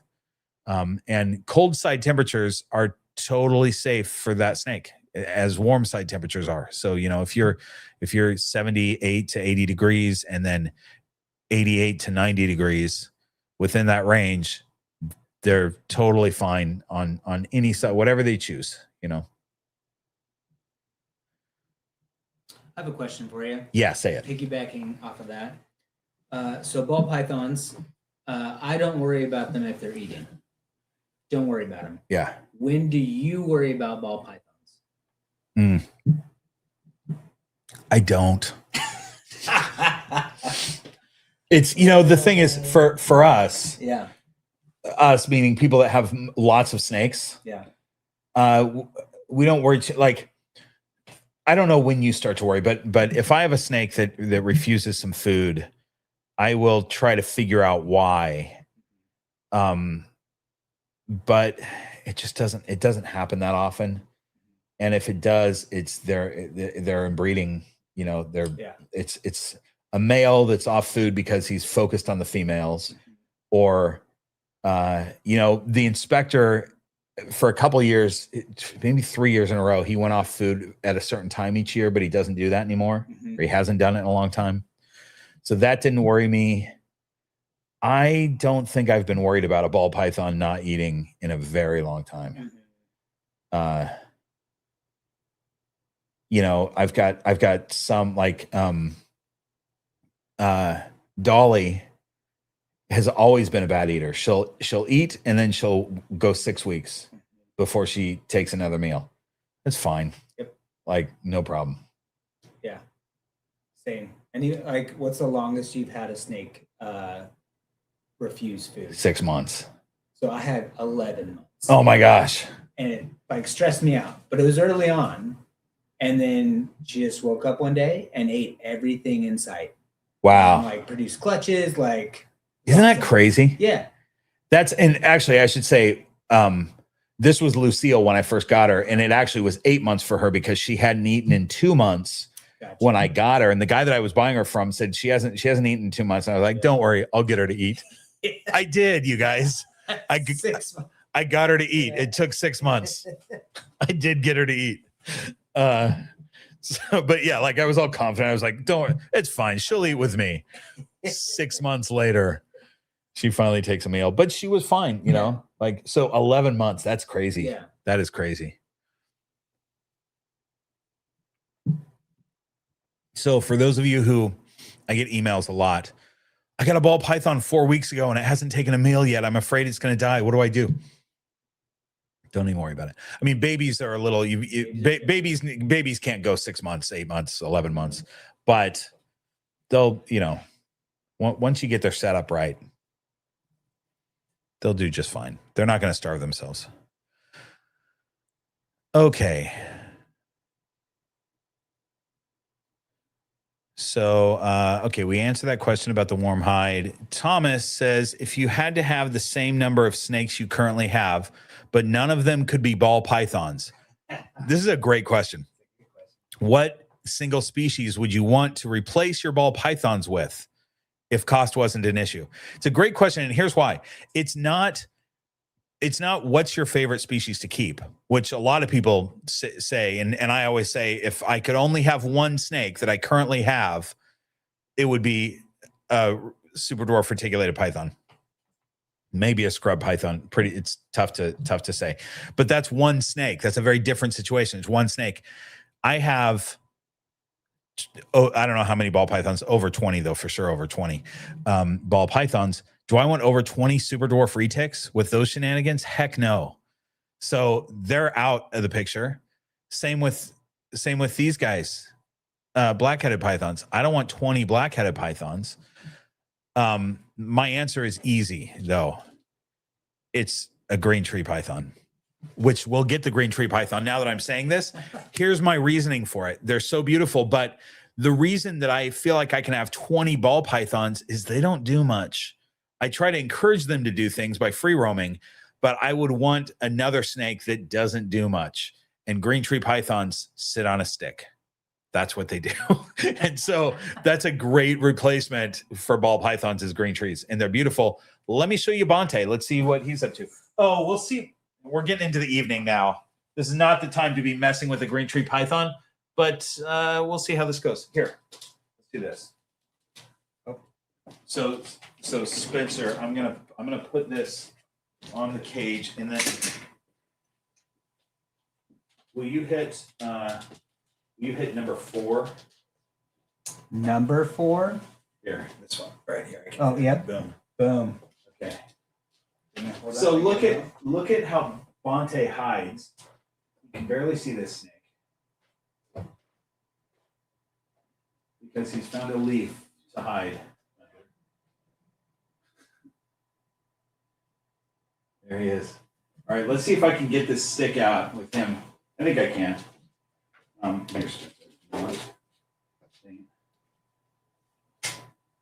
just hang on to that right there. And then,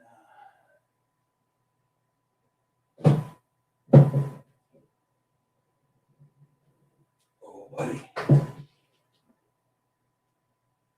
No problem. Okay, so now hit number 2. Great. Now I'll come back around. I'll give you that.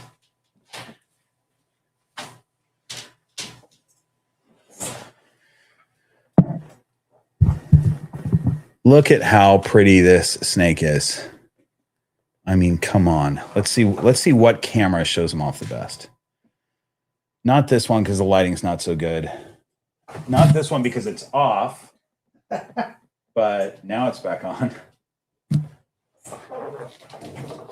Oh, let's do this. Watch this. We're gonna use focus. I'm gonna use some manual focus power here. Look at that. There we go. Whoa. Come on. Look at that handsome guy or pretty girl. We don't know. How do you find out? You know what? I'm going to do a shed test next time he sheds. I just realized that you can do that. There's shed testing for green tree pythons. But otherwise, what I was going to do is wait until the snake is sexually mature and see if sperm plugs are produced in the shed.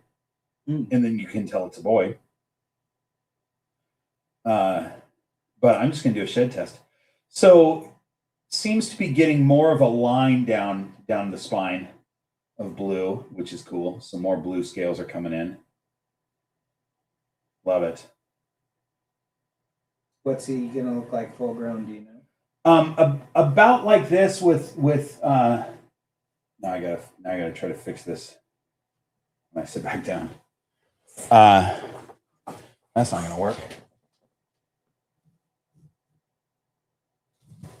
Maybe close enough, good enough. So he'll look about like this, but there we go. But the blues will probably be more blue. Oh, buddy, I'm sorry. Tucking his little face in. He doesn't want to be out. I'll put you back in a minute, pal.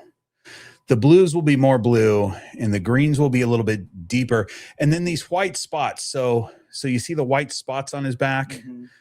Those are, so he's an Aru Sarong cross.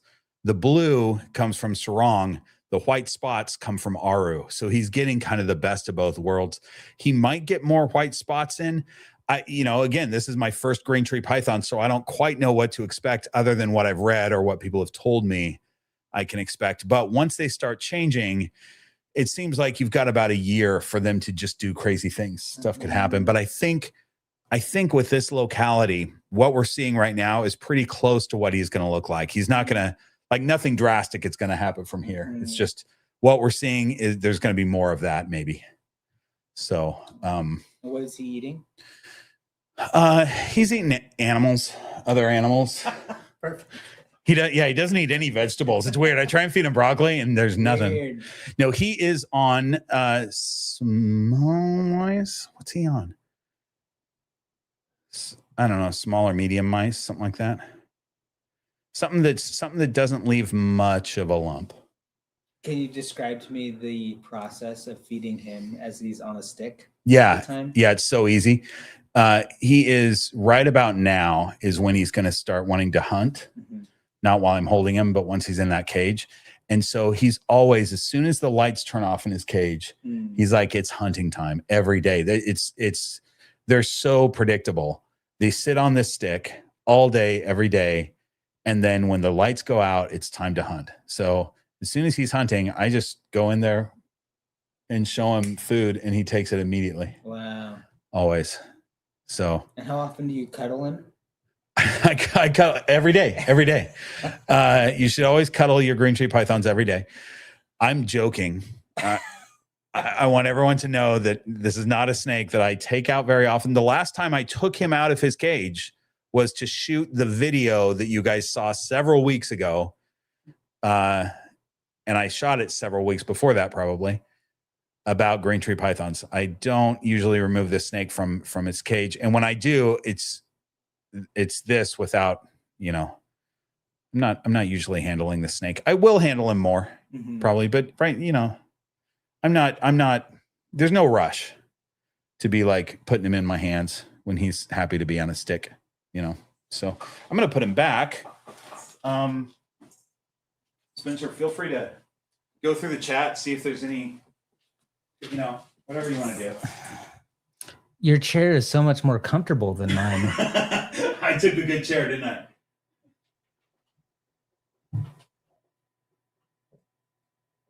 Sorry, guys. I'm looking at the chat.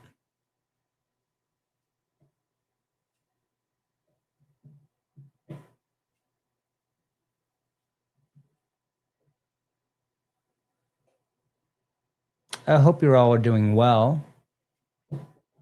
I flew to Los Angeles today, and I woke up early and traveled. So I'm having the time of my life. Bob, how can you read this chat? You're so good at this. It's just words. Oh, I'm not good at reading the chat at all. I miss the chat. But you're right. Reading words is hard. I agree with you. And I'm glad you said it because I don't like to say it out loud. I think people get it when they see me trying to read stuff. I think they get that reading words is hard for me. But yeah, the chat is tough to go through the whole thing, especially when you're trying to talk, But then I have these questions that have already been submitted from the Horde of Keepers on Patreon. Hang on a second. I got a text that I want to make sure. I don't know when this text came in. So someone's asking about my shirt. I have to shout out to my friends. Oh, yeah. Shout them out. So my friends don't have snakes, but they know I have snakes. So they just buy me things. And this was a birthday gift last year. That's all. Lovely. Shout out to Megan, who bought me this gift. That's lovely. And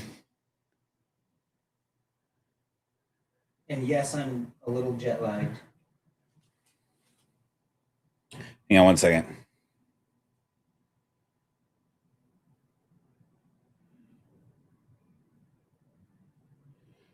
Hang on, guys. There's drama in the chat.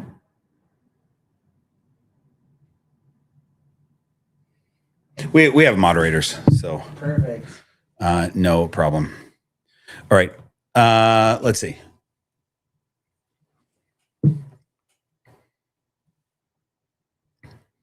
Okay.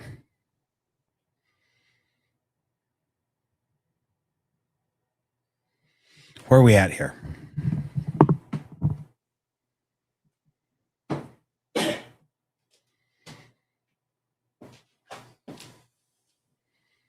I'm almost there. Oh, I know where we are. Okay. Suzanne says, Tarahumara dwarf boa feeding question. is a snake that I don't have, but we'll see if I can answer the question. At what size would you switch to 2 times a month feeding instead of weekly? Would feeding a slightly smaller prey item would feeding a slightly smaller prey item weekly instead of a larger one 2 times a month be an issue? Atticus is getting close to adult size, and I don't want to overfeed, but of course he would prefer weekly feedings. Yeah, so that's the tricky thing with boas is this is boas in general. So first of all, to answer the first question, that snake after they're past the baby stage and they're just a juvenile, I'd go to every 2 weeks feeding of a boa. I just would not feed a boa weekly. It's always good to give a boa a slightly smaller prey item anyway, but even though they want to eat all the time, I mean, there's a lot of snakes that want to eat all the time. Boas especially, you don't want to overfeed. And if your boa is getting to be adult size, for sure it should be every 2 weeks, maybe every 3 weeks. Handsome Dan eats every 3 weeks. He's on a 3-week feeding schedule. Is he out? He's probably not out, is he? He's in that cage. He's not out. Handsome Dan eats a small rat every 3 weeks, and it does not leave much of a lump in his belly. So that's my boa philosophy. Less often, not huge amounts of food. They do better with less food. You know, feeding a snake, or for any snake, eating food is a huge stress to their system. And also they need to eat food, but their digestive system, the fact that their organs double in size when they eat, that's a big deal. That's a lot going on. And in the wild, they're not eating very often. They're not designed to eat every day, because if their organs did that all the time, constantly, it'd be really bad for them. So for boas especially, it's good to give them time off, you know, and just feed them. For that snake, I'd be doing at least 1 meal every 2 weeks. There's a super chat. Let me make sure I didn't miss any before I get to that one. I don't think I did. Okay. Allison, thanks for the super chat. Spencer, tell us about your business. How many snakes? What morphs? How long have you been doing this? How did you get into it? How did you meet Bob? Okay, but the business that I want you to tell us about, though, is your coffee business. Perfect. And then I want you to talk about the snakes. Perfect. First question. Rapid fire. Rapid fire. Yeah. Tell us about your business. I've been roasting coffee for 9 years. And we're exploring a brick and mortar location. We're exploring an import business side of that, talking to farms in Uganda. I don't know if I was supposed to say that.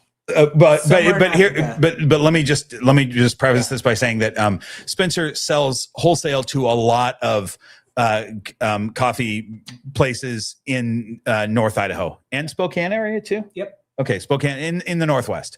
Yeah. But lots of he's got a really good wholesale coffee company. Yeah, we roast about 1,000 pounds a week right now. How many snakes? We started the year with 150, and after the Puyallup show, we're down to 126. Nice. What morphs?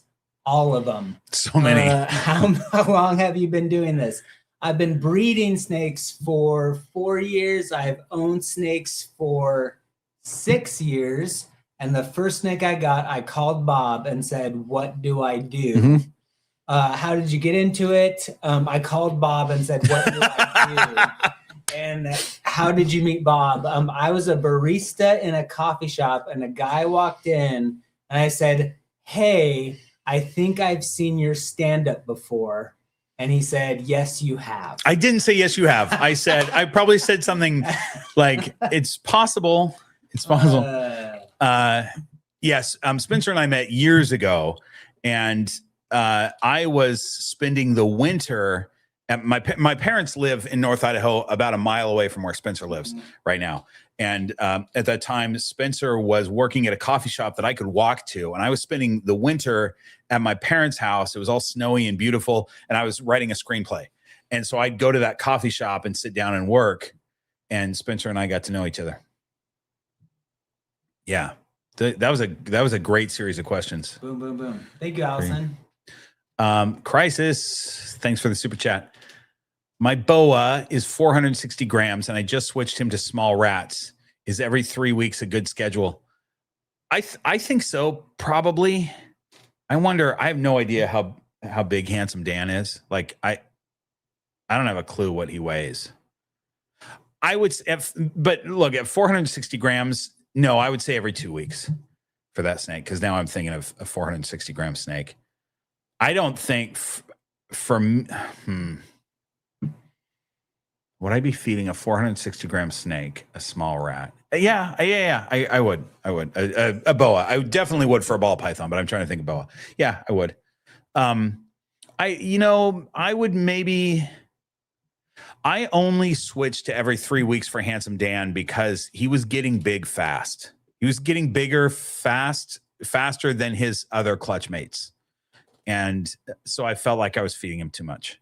So he doesn't always get rats. He eats quail too. He eats birds a lot.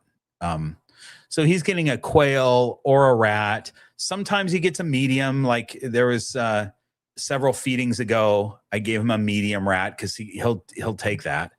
So sometimes he gets a little bit bigger, but he definitely fully digests his meal before I'm offering him anything else, and he's looking for a meal for a while before he sees anything else, which snakes should do that. You've been watching my black-headed pythons looking for a meal all evening. They're hoping to find a meal. They'll get one tomorrow, but they eat a lot more often than my other snakes. I talk about that a lot. Candy's Critters, thanks for the super chat, but what is your question or comment to go with it? Hang on. What's the name of your coffee and where to buy? Can people buy it online still? They sure can. I have twin boys. They're almost 10. They turn 10 next week. But one of their middle names is Wilder, and so my coffee company is called Wilder Coffee Roasters. I never knew that was why. That's why. I wasn't trying to be cool or trendy. That's one of my kids' middle names. That's crazy. I've bought Wilder Coffee Roasters. Now I only have Green Room Pythons coffee, but the coffee tin that I keep my Green Room Pythons coffee in has a Wilder Coffee Roaster sticker on the lid. Perfect. So at least. And who does Green Room Pythons coffee? Cold Blooded Caffeine Company. Yeah. So I met them. They're great guys. Yeah. They know what they're doing. Yeah. They're awesome. Yeah. So recommend. They've got good coffee. Spencer's got good coffee. It's all good. I'm a coffee guy. I drink a lot of coffee. And Green Room Pythons, this is coffee right here. Green Room Pythons seems to be a whiskey situation just because that's the thing. It's at night. And the podcast, which for those who don't know, this live stream is sponsored by my new podcast, Aliens Are Behind Everything and Other Probably True Nonsense. It's a podcast that launched just today with the first 3 episodes. You can view it at any you can listen to it at any audio podcast place or view it on the YouTube page. Aliens Are Behind Everything. Anyway, my point here is that how do I get rid of this? There we go. Thanks for that. My point is that the podcast, when I do those, it's usually in the morning and I'm drinking coffee, and it's become sort of a coffee thing. That's the podcast. So you need an alien coffee. I need an alien coffee now. Yeah, but I do love coffee. I drink a lot of it. I love whiskey. I don't want to say I drink a lot of it because I'm not. You can't say that. I'm not a raging alcoholic. An agitated alcoholic. But I do. Whiskey is kind of a hobby for me. Oh, Spencer, you know what I have that you might be interested in? I'm gonna have to get it because it's weird to get. I'm aging some whiskey right now. I just bought a new barrel. I've done this. I've done this quite a bit, where you take sort of lower end whiskey, you put it in a barrel and age it. But my barrels, I've been out of barrels for a long time, and I just got a new barrel and put some whiskey in it. I'm going to grab it. We're going to talk about it in a second. Nice. I want to look at the chat here first. And then I just want to make sure I wasn't missing anything. Let me get to one more question here for Patreon. Then we're going to look at this barrel. We got that. Okay, we only have a handful of questions left for Patreon, so we'll save those. Let me get this barrel. Look at this, man. So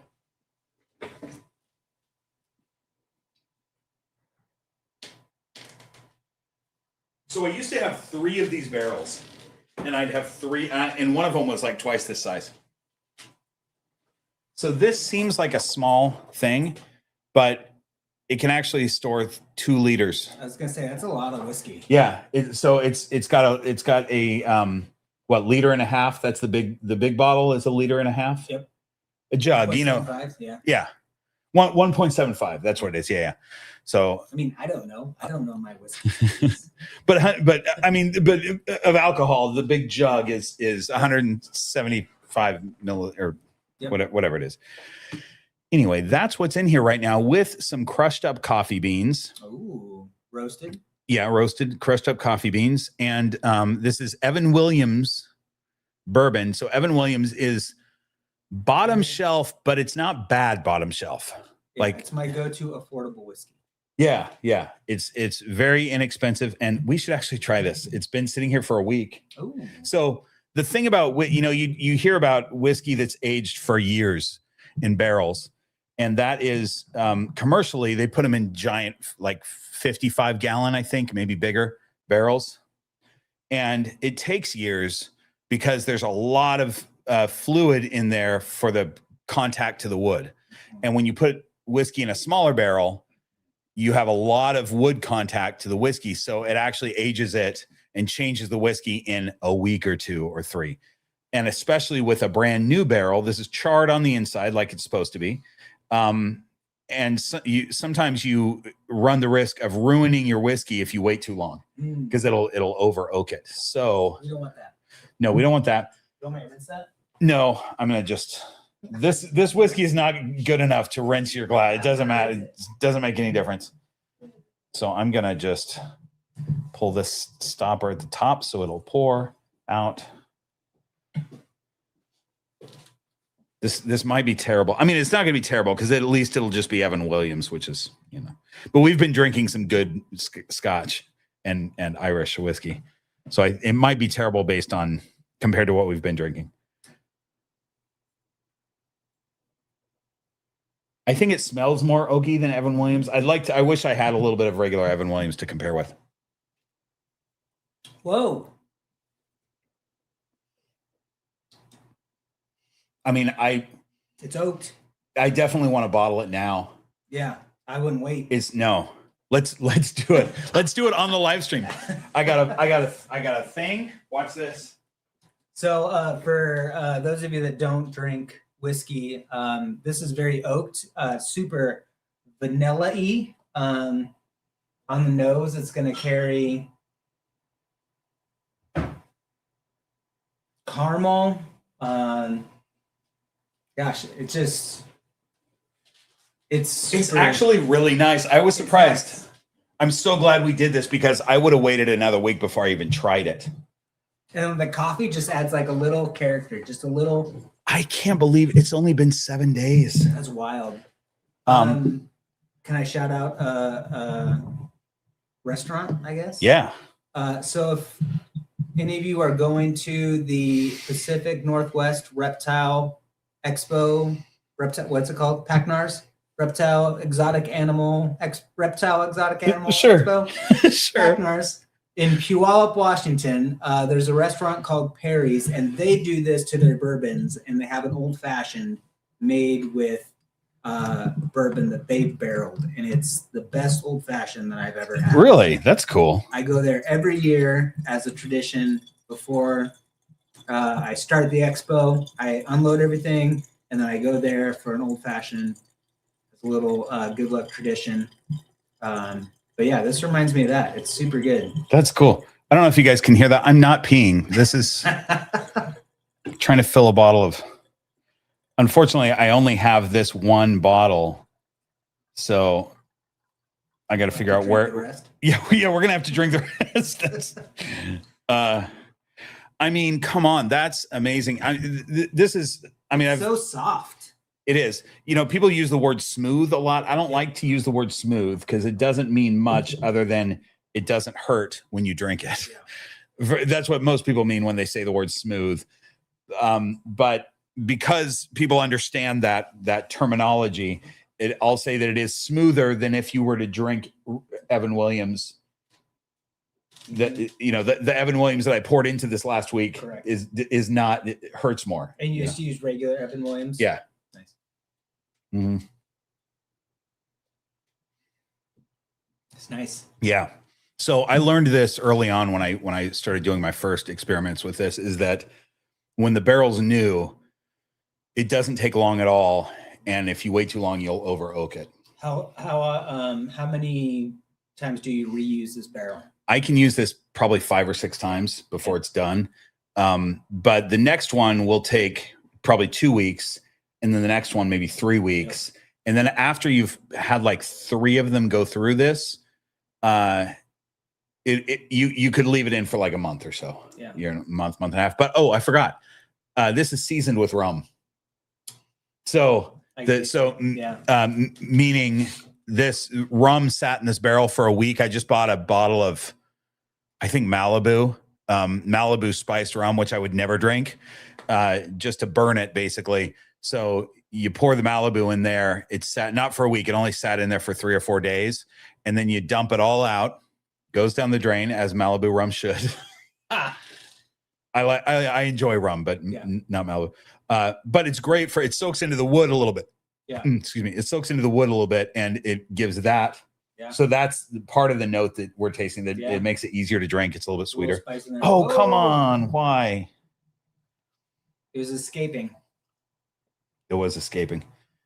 So what's interesting about whiskey barrels, as a coffee roaster, we take whiskey barrels and we'll put green unroasted coffee in whiskey barrels and let it sit, roll for weeks, 3, 4, 5, 6 weeks.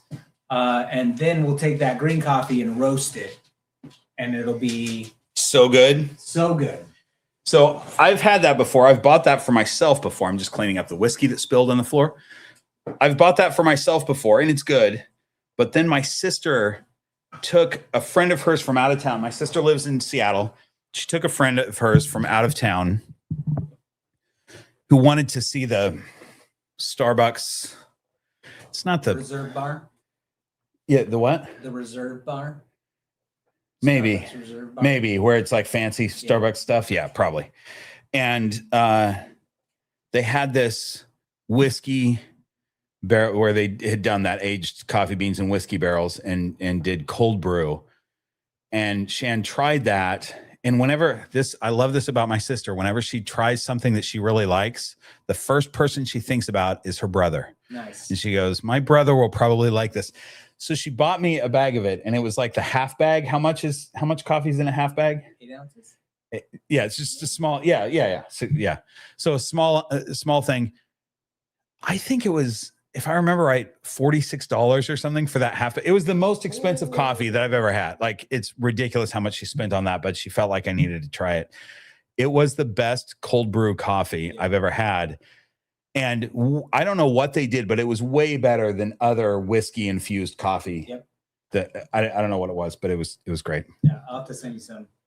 Send me some. I personally don't do it, but there is a roaster in my town that does do it really well. Yeah. And I just don't have the time to do that. But hopefully next year, as my company follows all of its new endeavors. Whiskey aged coffee. Oh man, we're getting more into whiskey on this. What did I do with my right here? My mouse. I'm missing my mouse. We're getting more into whiskey on this live stream than we've done in a while, but I like it. I could do a live stream just about whiskey. New podcast. New podcast with. I have considered. I'm not considering it anymore. I decided not to, but I had considered, even before Green Room Pythons. I thought, I could do a whiskey YouTube channel.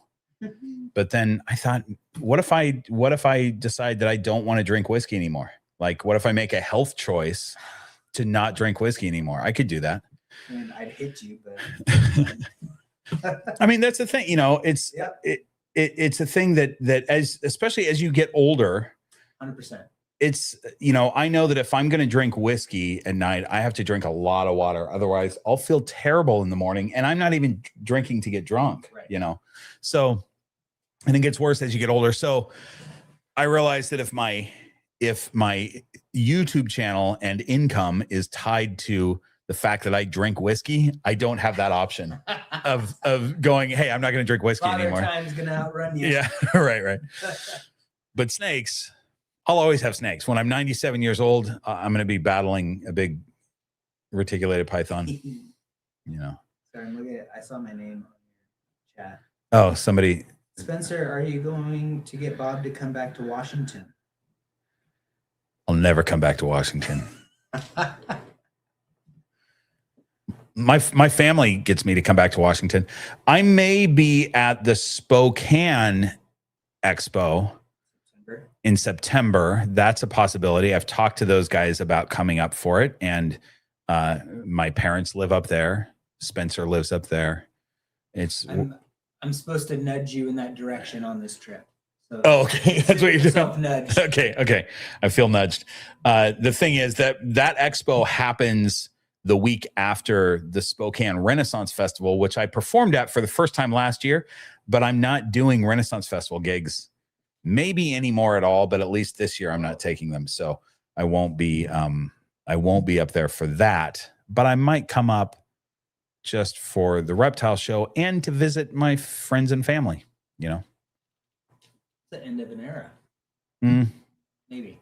It could be. If I decide that it's just a lot. I love to do it. I love performing at Renaissance festivals. It's really fun, but it's not my main thing. I don't want it to be my main thing.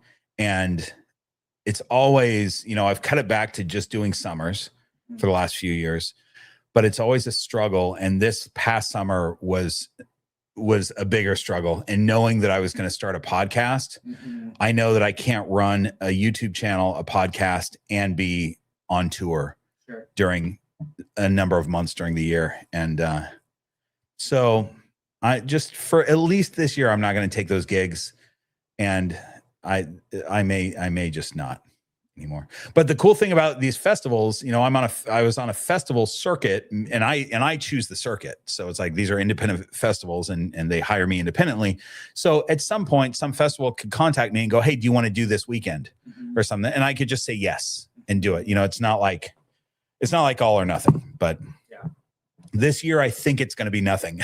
So just to see how it goes, you know. Yeah, that was my first Renaissance fair ever, when I saw you at the Spokane one. And you didn't know I was going to be there. No, I heard your voice and I was like, wait a minute. Yeah, that was, if I remember, that might have been a last. Oh, that was last minute, because they wanted to book me a long time before, but they never, like, they didn't send me the contract until right before the thing. So it was kind of last minute in my mind. Am I going or not?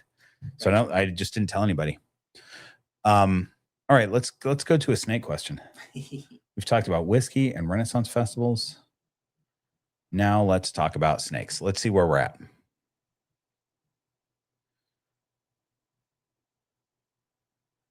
Found it. We're on Tanya's question. I currently have 3 ball pythons, including one that she just got from me, and a Mexican black king snake. Super cool snakes. I love those guys. I'm debating between getting a hognose or a Cape house snake. Irrespective of the price difference, pros and cons between the two, all of my current snakes are very handleable, except the newest, who is still in her adjustment period. That might be the one that came from me. So I would definitely want another handleable snake. Hognose. So actually, do you have 2 snakes for me, Tanya? I think you have 2 snakes for me. So a hognose snake is more reclusive and less active. And for some individual hognose snakes, you will not see them because they're just going to be under their substrate all the time. This is not across the board, the entire species, but some are like that, where it's just you have a box of dirt. Hognose snakes are potentially more bitey than a Cape house snake, and possibly cuter than a house snake, depending on what you like. So as far as personality, for me, the house snake wins. You know, they're out more. They do hide during the day, you know, but generally they're out more. They're a little bit more handleable, very reluctant to bite. And that's in my experience, but also I don't think people that have house snakes, I don't think usually get bit by their house snakes. Whereas hognose will confuse you with food sometimes, you know. But it doesn't matter. Like at the size of a house snake or a hognose, a bite from them doesn't matter, really. It's not that big of a deal. But just because of that personality of not being completely reclusive, I think house snake wins, you know. But you know what really wins? Get one of each. Tanya, you already have what, 5 snakes already? 3, you already have 4 snakes. Just get 2 more. You're thinking of getting 1 more, just get 2 more, you know, and then you can decide. And then tell me 6-8 months down the road, tell me which one you like better. That's what I think. Let me check this real quick.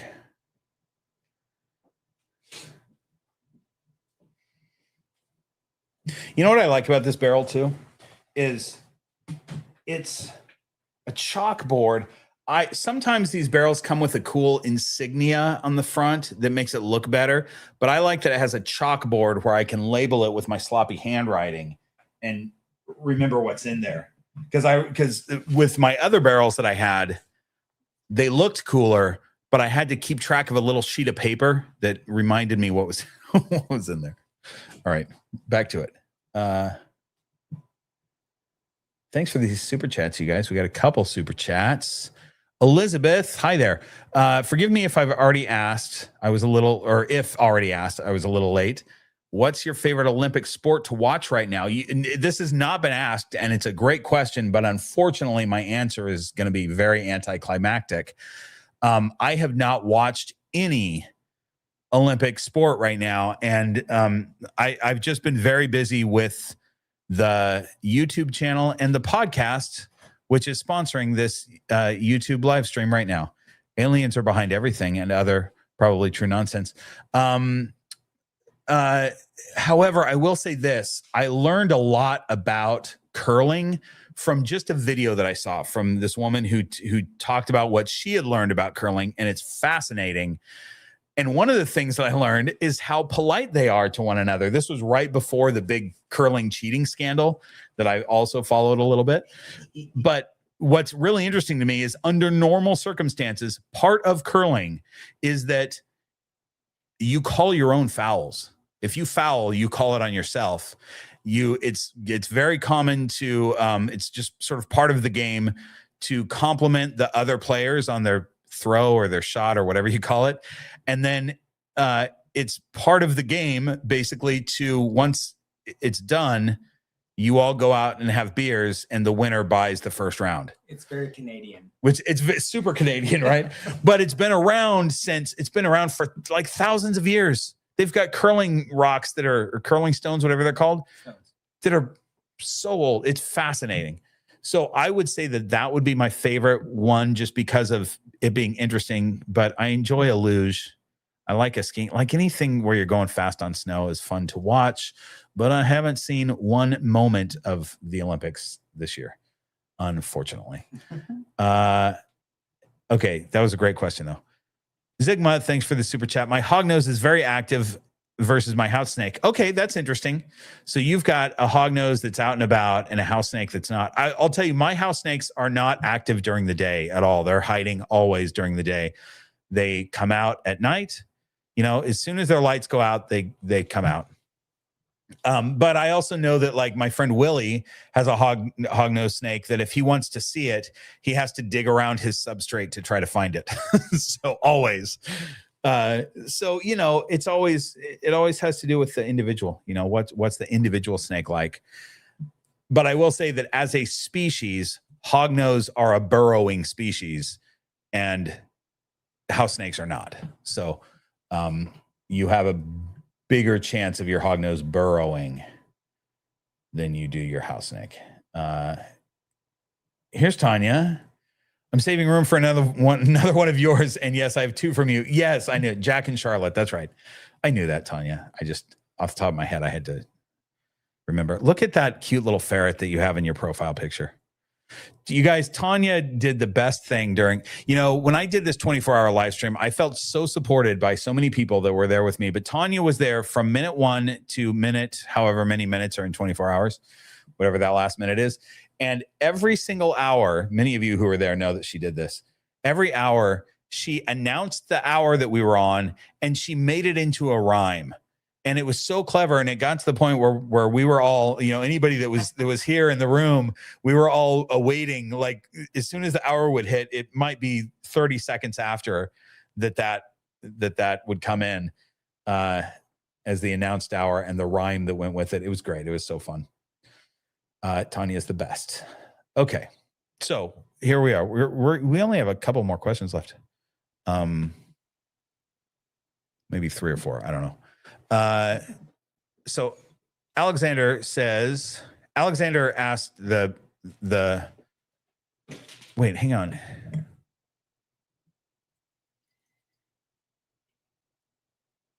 Yeah. Alexander asked the question about burrowing behavior. Oh no, this is a totally different question. We were talking about burrowing hognose snakes. So Alexander is asking, how is burrowing behavior different in ball pythons compared to hognose snakes? So that's a great question and very similar answer. Ball pythons will burrow sometimes. It depends on the snake, and it's not super common for them to do it. Where it is very common for a hognose to burrow, but it's not common for a ball python to burrow and then just stay there all the time. The inspector who's in this cage, let's see, who's in this cage right here. Oh, great. Hang on. Spencer's on it. There it is. Nice. So he's got some holes in that dirt. You can't see any of the holes, but they're pretty, he's surreptitious about it. And he will travel across the cage where he's burrowed, but he's basically given himself a tunnel. And I think it starts on the right side of that, what do you call it? The monument thing. Yeah, the Aztec temple. You see where there's a hole kind of on the right side, that leaf is blocking it. But anyway, he could go under that temple and get somewhere. I don't know where exactly it goes. I don't ask him a lot of questions. So, but you see that double-decker hide? He could go into the front of that hide, and then the hide that is below it has a hole on the top of it. So he goes in that hide and then down the hole on the top of the other hide, and then he curls up right there. And I used to have those hides under, thanks, Spencer, for being a great cameraman. I used to have those hides under the dirt buried, but it was such a pain to get in there and pull those out and then rebury them that I've moved them up. It's just much easier for maintenance in that cage. Getting poops out basically is my point. Is there any snakes that you guys want to see while we're wrapping up the questions portion of this? Because Spencer's willing to grab any snake. I'm ready. That you Almost any. almost any snake. We should. Are they gone already? Dang it. We're gonna get Banjo out. We're gonna get Banjo out in a second. Oh, he's up in his Or Maya. altitude. You know what? I'll take a chance. I'll bring Maya out. Here. It's not, once she's out, it's not really a chance. It's fun. Hey, buddy. We got Douglas still trying to come out more. Let's see what Maya's level of food mode is right now. So what I do is touch her back and we see how she reacts to it. Ooh, you saw that reaction. That is a snake in food mode. Hey, mama, this is not food. This is not food.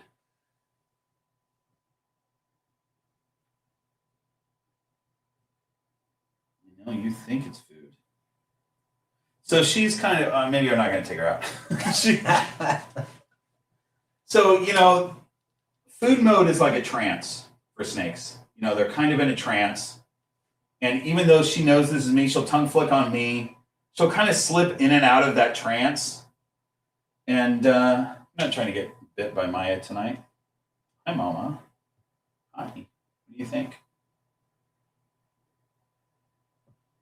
Like, she's just thinking about it. I can tell by the tilt of her head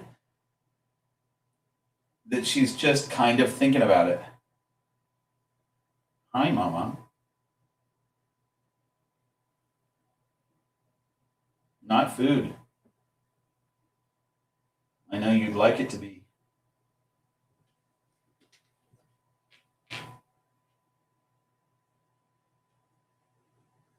So she did this to me before we started the live stream. She crawled onto my arm like this. Not common behavior for her to just crawl up on my arm, but it's like testing that maybe this is food. She gets fed tomorrow and she'd like it today. All right, we're getting your boyfriend out. We're not getting you out. You crazy. So when I just grab her like this, you know, there's reaction. She's not always reactive, but that's how I know that she's in super food mode, is when we get that reactive stuff.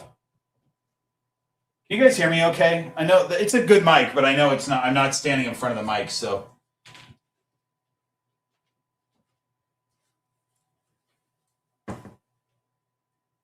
Here's some, whoops, wrong way, sorry.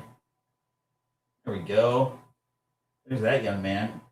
I'm going to let him come out on his own. And then we'll bring out Banjo, because he's usually not a problem.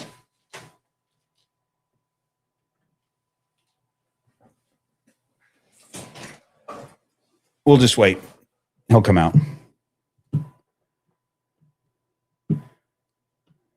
Elizabeth, thanks for the super chat. What did Echo do? Why is she grounded? Echo has been crazy food girl lately. And she's not really grounded. I just don't want to have to deal with her hunting everything and everyone in the room right now. So she's okay. She's just a crazy girl. Also, I fed her 2 days ago. She got a good sized quail a couple days ago. And I like to wait for her to poop. Unlike ball pythons that can eat several meals before they poop, usually reticulated pythons, or at least mine, poop a few days after a meal. And I usually wait for that to happen, the poop and the pee to happen, before they come out. So that's what we're waiting on.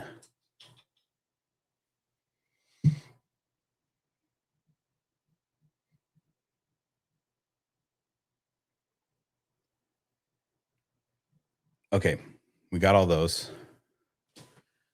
Is Banjo not coming out? I'll pull his hide out. If he doesn't come out, I'll pull his hide out. We'll give him a minute.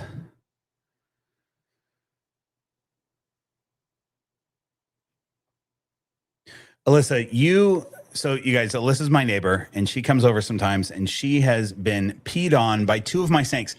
No, I don't ever get peed on by my snakes. It never happens.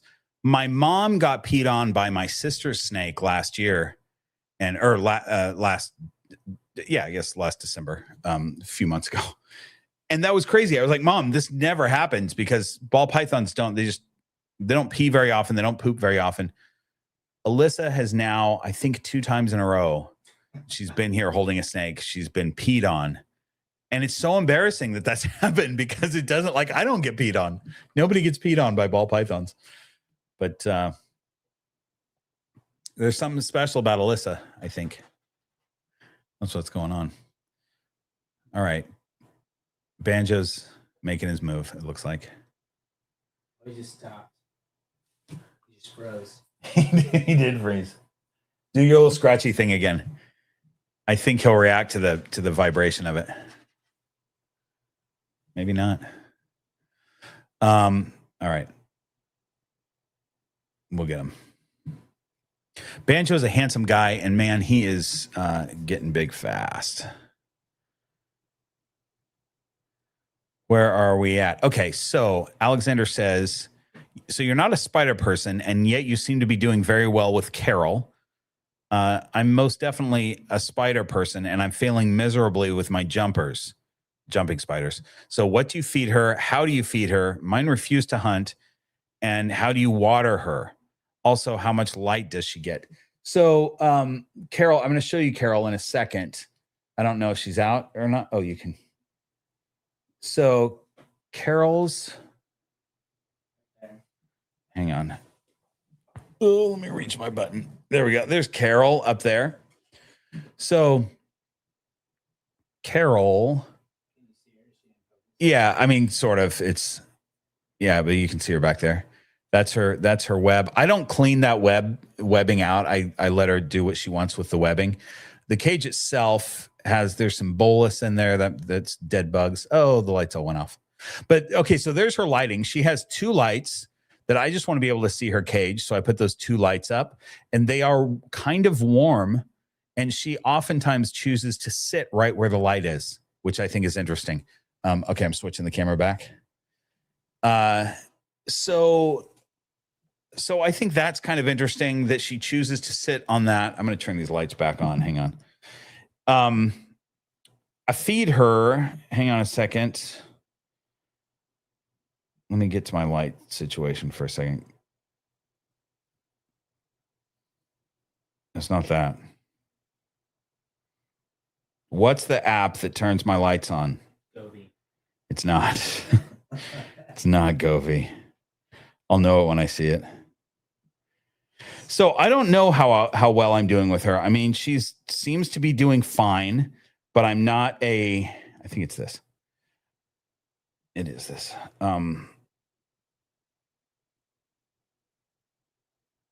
No.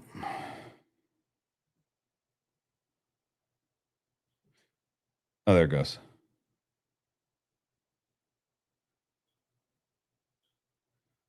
We're doing it. Let's echo. Is that it? Do we get them all? Oh, and the inspector. Yeah, Stella. And Stella. You get them all? We got them. Yeah. Great. Now I just will turn them off before I go to bed. It's more fun to see the snakes, right, than to not see the snakes, even though we're nearing the end of the podcast, but we'll go a little bit longer. So anyway, I feel like I should be feeding her a varied diet, but right now she does really well on mealworms. I'm giving her mealworms, and I don't feed her very often. I thought I was going to feed her twice a week, but I feed her based on how big her butt is, and it's always big, so like maybe every week and a half, I'll put a mealworm in there, and then she gets it whenever she wants to get it. I don't even watch anymore. So it's pretty easy. I give a couple of spritzes from a little water bottle every morning. I wake up and go and spray a little bit in her cage. If I'm leaving for out of town, I wet a cotton ball and put it in the corner. That gives her enough water. They're pretty simple. I don't handle her much. Not because I'm afraid to, because I'm not afraid of jumping spiders. There is a fear of some other spider species, but I'm not afraid of her. And I think she's really adorable, but she's happy on her own. Like, I don't feel like I need to stress her out by handling her. But she's cool. I like her.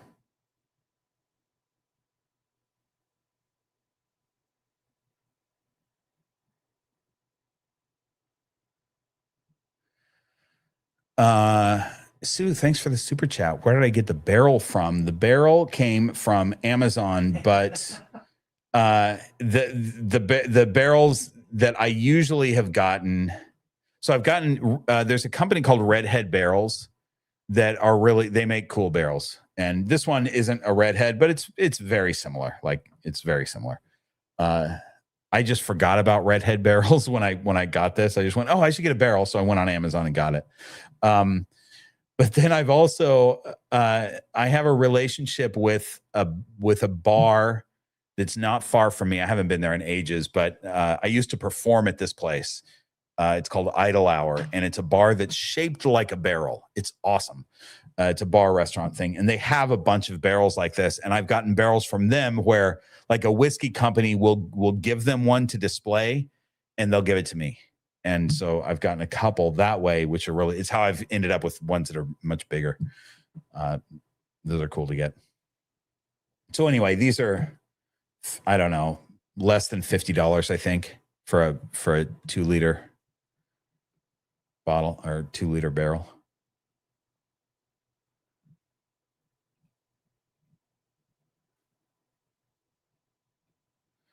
Okay, so we talked about the spider, right?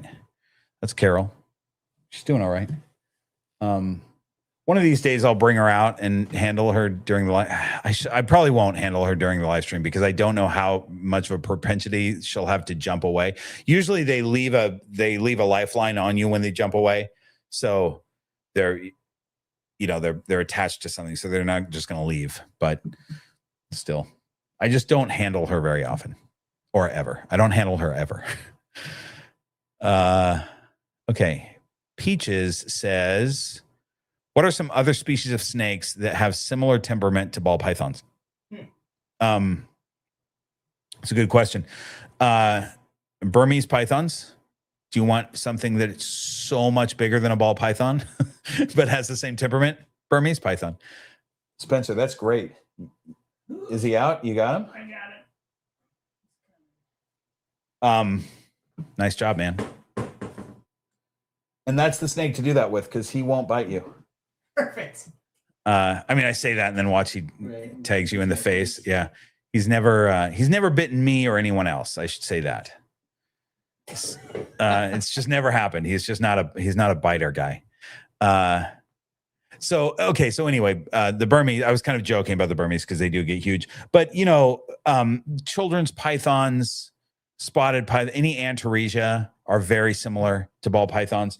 Boas are very similar to ball pythons, especially oh wait, I don't want that. Especially the dwarf boas, Tarahumara, Hog Island boas, stuff like that are great, very similar to ball pythons. So yeah, there's a bunch of different ones that are cool and interesting.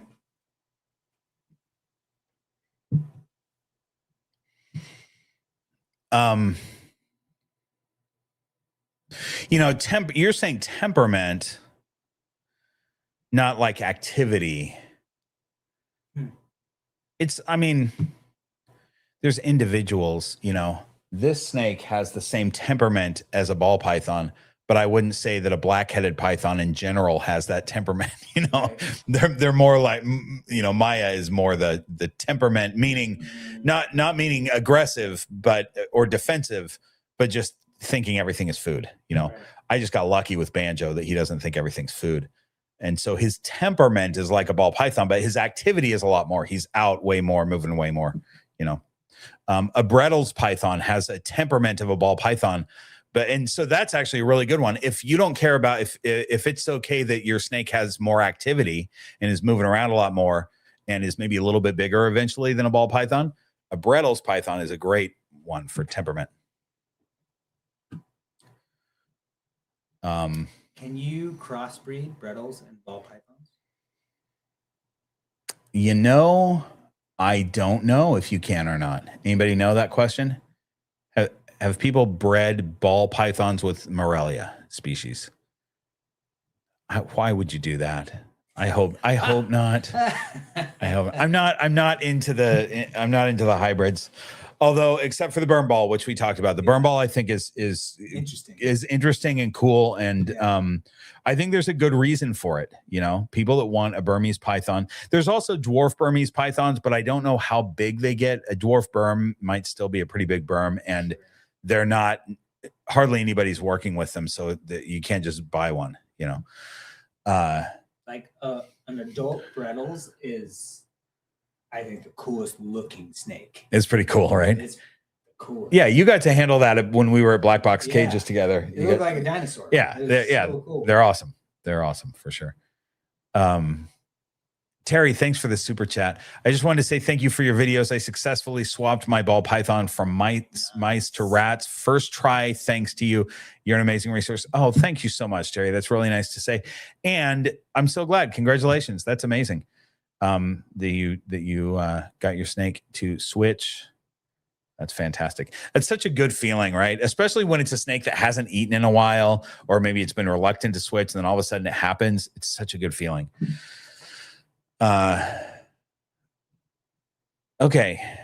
This is the last Patreon question, but it doesn't mean we're necessarily done. We can still show more snakes. I can still answer more questions on Patreon.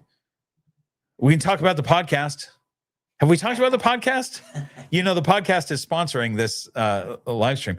Aliens Are Behind Everything and Other Probably True Nonsense is the name of the podcast. It's out as of today. The first 3 episodes are up. There we go. Okay, last question.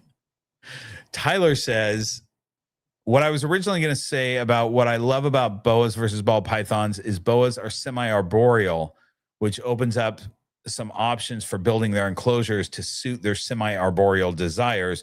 But the more I thought about it, when it comes to captivity, it seems that any snake is semi-arboreal to an extent. I guess any truly semi-arboreal snake is only able to do real climbing when they're given the opportunity to free roam, or if their enclosure is taller than 2 feet. Yeah, that's a great point, Tyler. And I talk about this a lot, that you know, I see people post on Facebook, they'll show their ball python in its 2-foot cage on a stick, and they'll go, and people say ball pythons don't climb. First of all, nobody says ball pythons don't climb. What we say is they are not an arboreal species, and they're definitely not. Will they climb up on a stick? Absolutely. Will they climb higher than a stick? Yes. And you guys, remember earlier in the, many of you weren't on the live stream this early, but earlier in the live stream, I was talking about Anya, who was climbing all over everything. I forgot about this until just now. By the way, this is Anya. Oh, hang on. So Anya's a large adult female ball python. She decided to come out uncharacteristically and climb everything. So I'm kind of half watching her. Look at this sweet girl. She's the best. I love her. So talk about a snake with a great personality.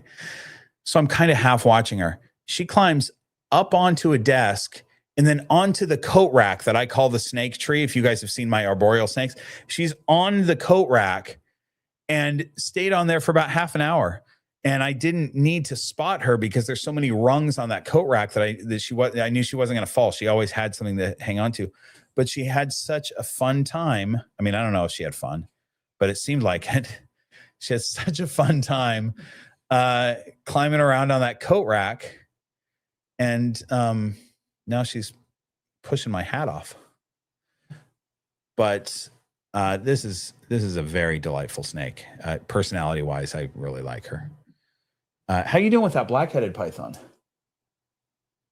He's great. Isn't he? Are they a little huffy? Yeah. Do they huff? Yeah, not because he's annoyed, but sometimes just, you know, if I get it. I sigh a lot. Yeah. I mean, I think sometimes it's that they're, oh my gosh, my hat's gonna go. They're I'm just gonna let her do whatever she does. I think sometimes if they're on your arm at their lungs and they push hard on their lungs, they'll do a sigh. But sometimes they just kind of huff around as they're moving. Maya does it more. Maya's a fatter snake, a bigger snake. Oh my gosh, Anya, you sweet girl.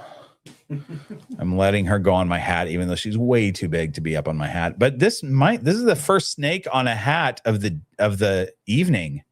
I think I haven't had a snake on a hat yet. What are her genetics? She is pastel axanthic het pied. That's I remember when you got her. She's Yeah. adult. Yeah. Yeah, she is technically Kent's snake. And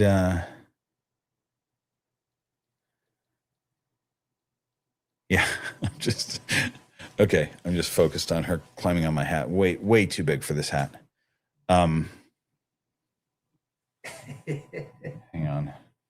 Do a little bit more of this.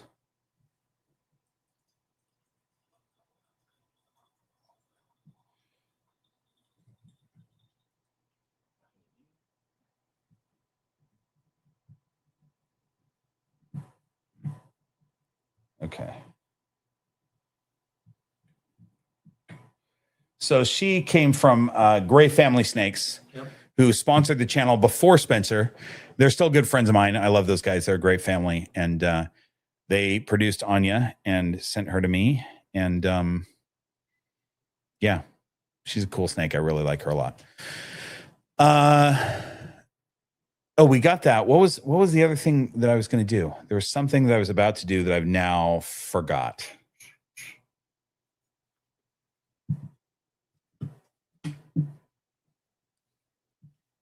I don't remember. Oh, we were going to try to feed Squeak. We could still do that. Oh, on camera. Yeah, we were going to try to feed Squeak on camera. I was going to see if he would eat out of my hand because Pip does. That would be fun to do. Okay, we finished these questions. I think we're done. We're done with the questions. We talked about the arboreal snake. Did I finish my thought on that?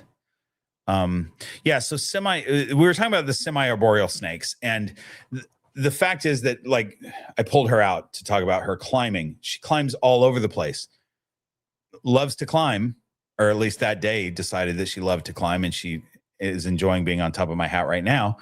But this is not a snake that in the wild spends a good majority of their life in trees. So, and they also don't have the body type of a semi-arboreal snake. So they are not semi-arboreal. Just because of that, that doesn't mean they won't climb. So when you provide enrichment items like this stick that's in the inspector's cage, when he's on this stick, he's not climbing a tree. And if he had a tree, he might climb it. He just wouldn't live in it. So, you know, they can climb trees. They can climb up into coat racks if they have a desk to get on first and then can reach onto a coat rack to get up there. They can do it. Will they fall? Yeah, probably. That's why I spot them all the time when they're trying to climb up high. So that's the difference. There's a big confusion over what arboreal, semi-arboreal, and will they climb means. You know, pretty much just about every animal on Earth can climb, and many of them can get up into a tree. We don't call almost every animal on Earth arboreal. Humans can easily climb a tree. We're not arboreal because we don't spend time living in trees generally as a species. Although, man, how cool would it be to have one of those awesome tree houses? Smithsonian Robinson. Dude, have you gone down the rabbit hole of the tree houses that people build now that families live in? Yeah. It's insane. I would love to live in a tree. I would absolutely be arboreal if I could get one of those houses. Those are crazy. Okay. So that we're done. I just closed the Patreon questions because we finished them. Oh, let me go back to comments here. It looks like we have a super chat or two. Hang on. Let me get to. Okay, we got that. Alyssa, thanks for the super chat. What story are you excited to tell on the new podcast? Oh, thanks for asking me that, Alyssa. That's really nice. You know, I did a little silly bit today promoting the podcast where I talked about Mothman. I have a little Mothman figurine, and people responded to that. They really want me to do Mothman, and I've been working right now on El Chupacabra. You know, in this podcast, we talk about aliens, cryptids, paranormal stuff, government cover-ups, stuff like that. And I really like cryptids, and El Chupacabra I think is really interesting. Let's go to this camera. So I've been working on El Chupacabra. I have it like my notes halfway put together on that, but I feel like I might switch it for Mothman and do Mothman first, but we'll see. We'll see. I'm excited to talk about those. And I'm excited to talk about Area 51 because, spoiler alert, I'm going to Area 51. I'm not going on Area 51 because I'll be killed if I do, I think. But I'm going out there, and I'm very excited to do that. I'm going with a friend of mine that some of you may know by the name of Amy Bentley and Brady Bentley, two friends of mine. So Amy, Brady, and I are taking a weekend. We're going out to Area 51. And basically what we're doing is we're going to a little town called Rachel, Nevada, which is the closest town to that base. And it's where you go if you're going to go visit Area 51. And visiting Area 51 is basically driving up to the signs that tell you you better not go past these signs or there's going to be problems.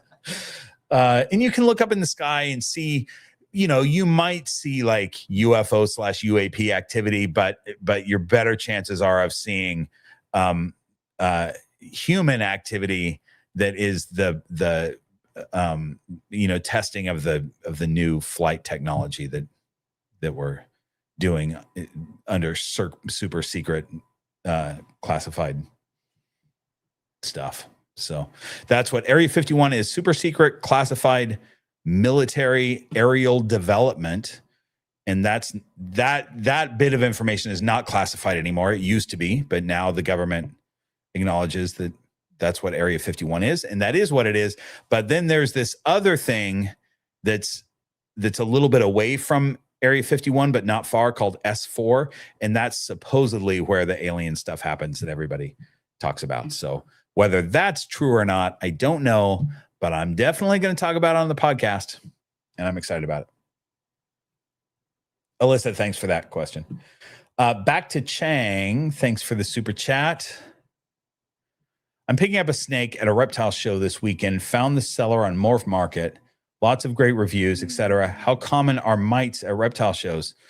I don't want to say that they're common because they're not. It's not that they're common, but if you have a snake with mites, there's a good chance you were just at a reptile show. Right? I don't know. So like, that's fair. Well, yeah. Right. So when I go to okay, let me ask you as a vendor, Spencer, when you set up, I think, are you usually set up next to people that you already know at this point? So most of the time, no, but I feel like in the vendor world, we watch each other's backs. Okay. And so there have been times where I've gotten my map. Yeah. And I've requested to be not next to certain people. Because you know that there are certain people that have a reputation of maybe having mites. Or a rumor of they had an issue earlier that year. Mm-hmm. And it's not anything against them, but it's more protecting everything that I'm bringing to the show. No, of course. And yeah. Yeah. And if I've never vended a show before, but if I ever did, I feel like the first thing I would do is I'd be watching the people unpacking their stuff next to me to see what their stuff looked like, and that doesn't, they could have animals that look great, but still have mites, or maybe they wiped all the mites off and there's eggs still and stuff, you just don't know. But, when I go to a reptile show, just visit a reptile show, especially if I handle any snakes, when I come home, I'm not touching any of my snakes until I've taken a full shower and changed my clothes. Just in case, and, but that being said, it's not like I always assume that there's probably mites on me, and I shouldn't say I assume that. I act as though there's probably mites on me, but there's probably not. In reality, there's probably not. It's probably okay. I'm not handling every animal at the show. I'm not handling animals that seem like they maybe aren't. Oh, what are we doing, Mama? Let's not knock stuff down. Thanks. I wasn't paying attention.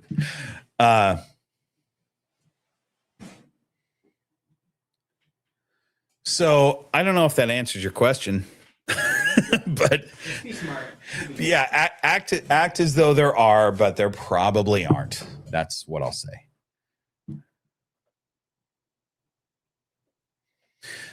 Let's try to feed Squeak. Let's do this. Spencer, you have the floor. Meaning say whatever you want to say. Or just stare into the camera awkwardly. You can do that too. This is fun. Well, hello, everyone. I'm actually going to steal more of this bourbon. Don't tell Bob. Let's see.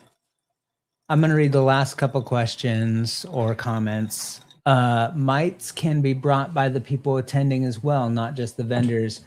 Absolutely. Man, I tell you what. There he is. Sorry. I do not like, and I'm not going to say it when I see somebody, but I do not like when, excuse me, when people bring their own animals to a show. Like, what are you doing, dude? And those are the animals that may have mites, because if they're bringing them to that show, they probably brought them to other shows. And they don't know not to bring their animal to shows, so they probably also don't know what mites look like. And yeah, true statement. Okay, now I'm going to go back to what I was doing.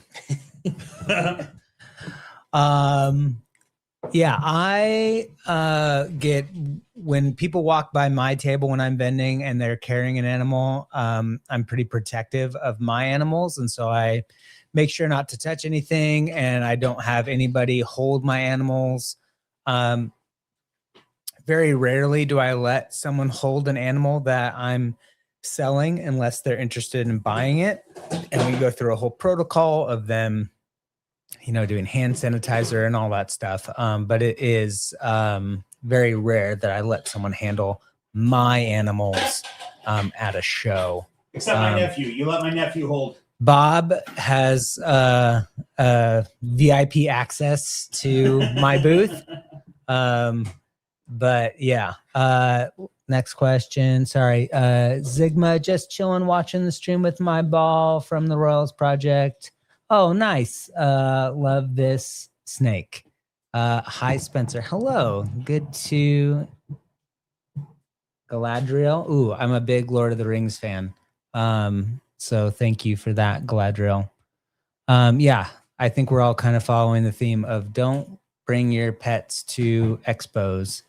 Yeah, it's just safer not to do that. And I found a product. I think it's called Jurassomite. Noise for a second. Sorry. Bob's heating something up.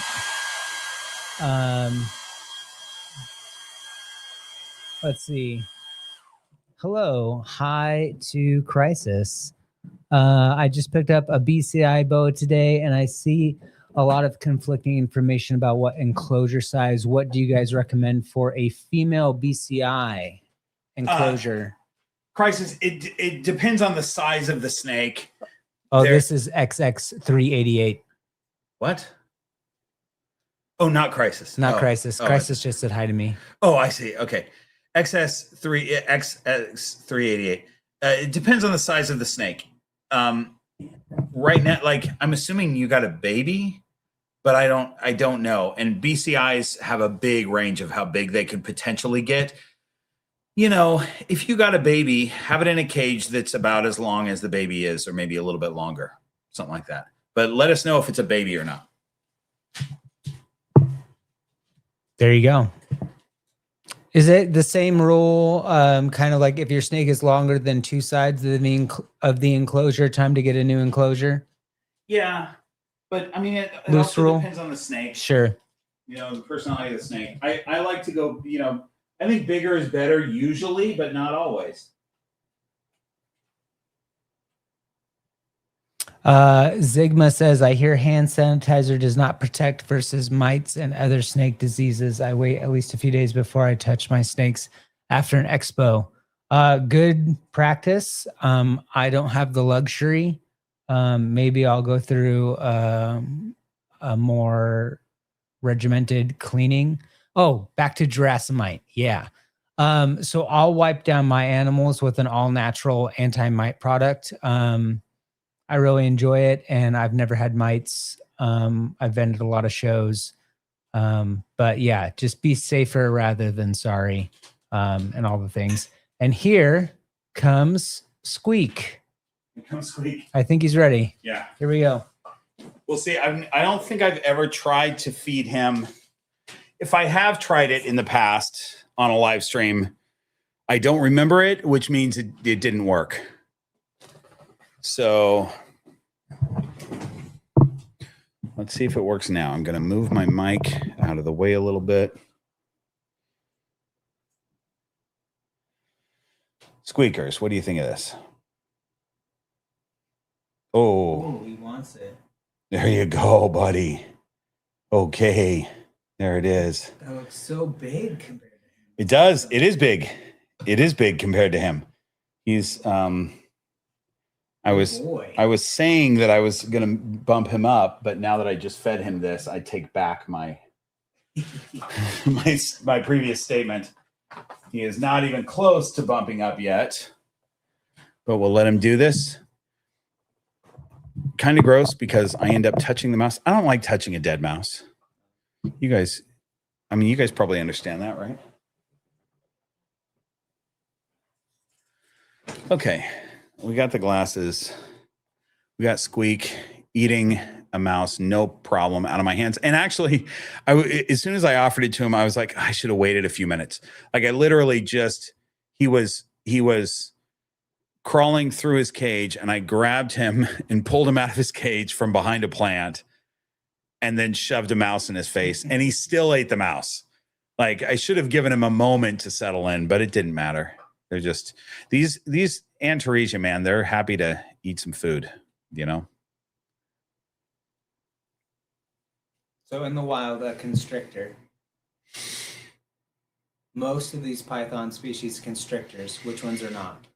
All of them are constrictors. All of them. Yep. They all constrict. The Aspidites sometimes don't constrict. That's the black-headed pythons and womas. Sometimes don't constrict when they eat because they have strong jaws, and depending on what they grab, they can sometimes just grab it, kill it, and start eating. But yeah, they're all constrictors, and you know, in the wild, Squeak probably would. You know, a lot of people say, so in the wild, are they just waiting until new baby mice start running around? The old mice. And no, what they're waiting for is new baby geckos. So they're eating mostly lizards. Yeah. At least at this size, they're finding lizards that are about the size of what I am feeding him right now, and they're getting those, which is why they're so hard to get started.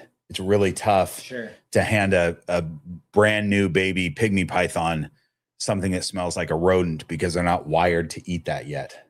And so when I eventually pair them, which might be 1.5 to 2 years from now, I might start raising morning geckos just to have geckos to feed them, you know, to see if that works. I'm just curious if that'll work. And if not, I might have to do what everybody else does, which is take a little part of a mouse tail and assist feed the snake for like 3 months before they start eating on their own, you know? Yeah. I think the guy that I bought Squeak from told me that he assist fed for 6 or 8 weeks. You were there. Yeah. But you're not going to remember as much. I want to say it was like around 5 meals. Yeah. Like it wasn't a ton. It wasn't a ton. But he's very happy to take a mouse now, you know.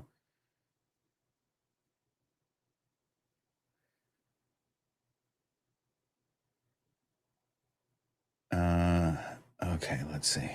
Sorry, I'm reading all the things. Oh, I just moved them all.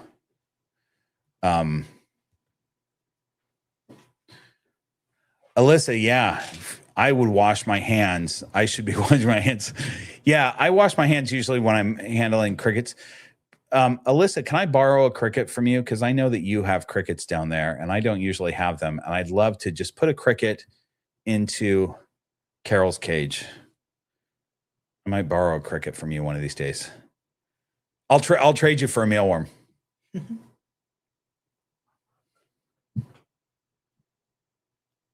Alyssa's got special needs reptiles downstairs. She does very well with them.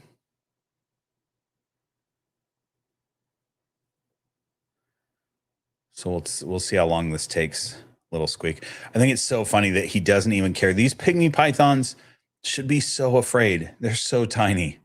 And neither one of the ones that I have, anyway, have ever been concerned about anything, you know. And they're super smart. You might think, oh, they're too dumb to be concerned, like they don't know. They're so smart. They are interactive, almost like a reticulated python is interactive. They're interested in who's holding them, sort of thing. And I see the behavior more with Pip. As Pip got older, it was clearly that. Squeak is still a little young and small, but I've said this a lot. Pip target trained faster than just about any of my other snakes, and she does it better than just about anybody.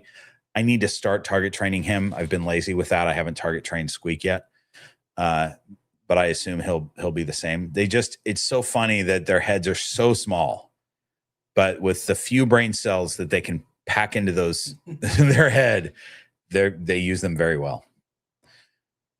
Tanya, thanks for the super chat. How is B. Arthur? Is she still with you and being assist fed? No, she's not still with me. She hasn't been with me for about 2 years or so.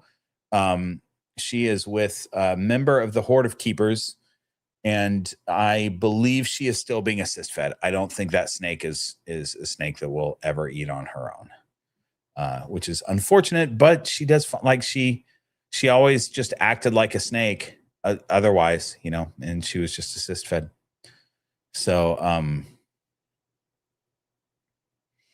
you know what? This is a great question. SD, which of your ball pythons have kept their color the best from neonate to adult?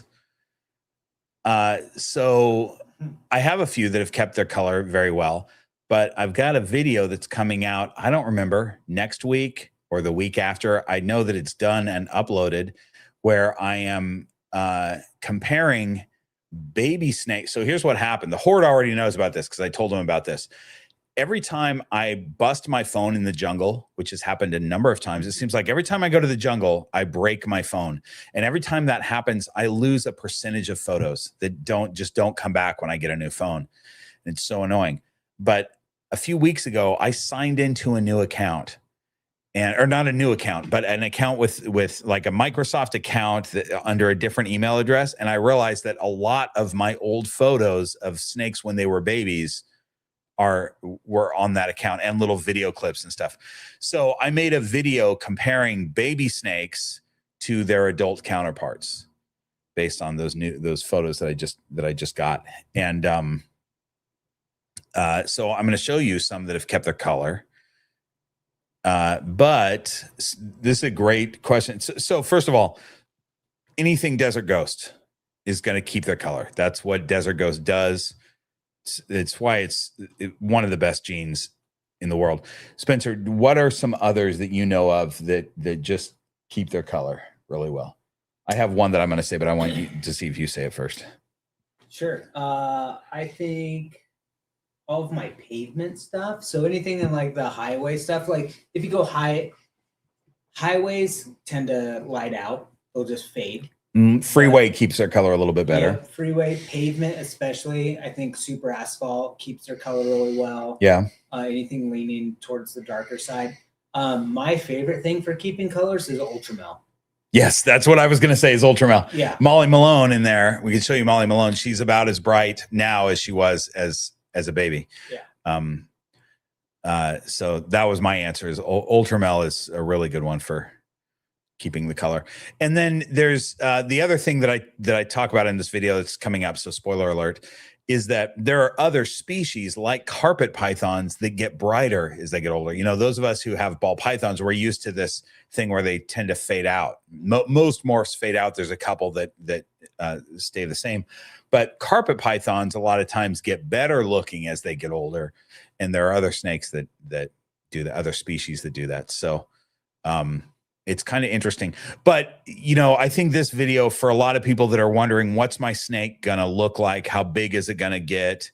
you know, when it's this size. I also compared some of my younger snakes to what they looked like as hatchlings to where they're at 8 or 9 months from then, you know. So it's I think it'll be an interesting video for a lot of people.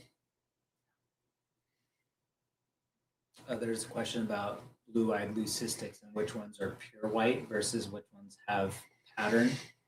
That's a good question because I don't know off the top of my head, but there is a difference. If you want a blue-eyed Lucy that's really leucistic, yeah, there is. Do you know what it is? Yeah, so my blue-eyed leucistic girl, she's given me a couple clutches. She's Mojave Lesser, and she has 0 pattern, pure white, blue eyes, gorgeous. I've seen the other one I want is a I think it was a bamboo Mojave, and she was pure white, but if you looked at her in the right light, she just had this wicked pattern that was ghosted. It wasn't any. That's yellow. cool. Yeah, it was kind of just this like not iridescence, but you had to put her in the right light to see the pattern, and it was super cool. But if you do a super Mojave, they'll have pattern and some eye stripes. If you do a super lesser, they tend to have some eye issues. But if you want a pure white snake, the best I've seen is Mojave Lesser. That's cool. There was something with Russo that I'm trying to think of, and I don't know if Russo makes an all white snake or if it makes a snake with a cool thing, or there's something with Russo. Yeah. I mean, there's so many different combinations. Like they just get jumbled. Yeah, yeah. Because there's like 5 or 6, right, that are in that Mojave complex, and they're like, or that Bell complex. Yeah, I feel like there's a new one. So like a super special is definitely not all white, and a special Mojave is a crystal, and they're yellow. Yeah. And so it's just That's why I love ball pythons. There's a new thing every day. I know, it's fascinating.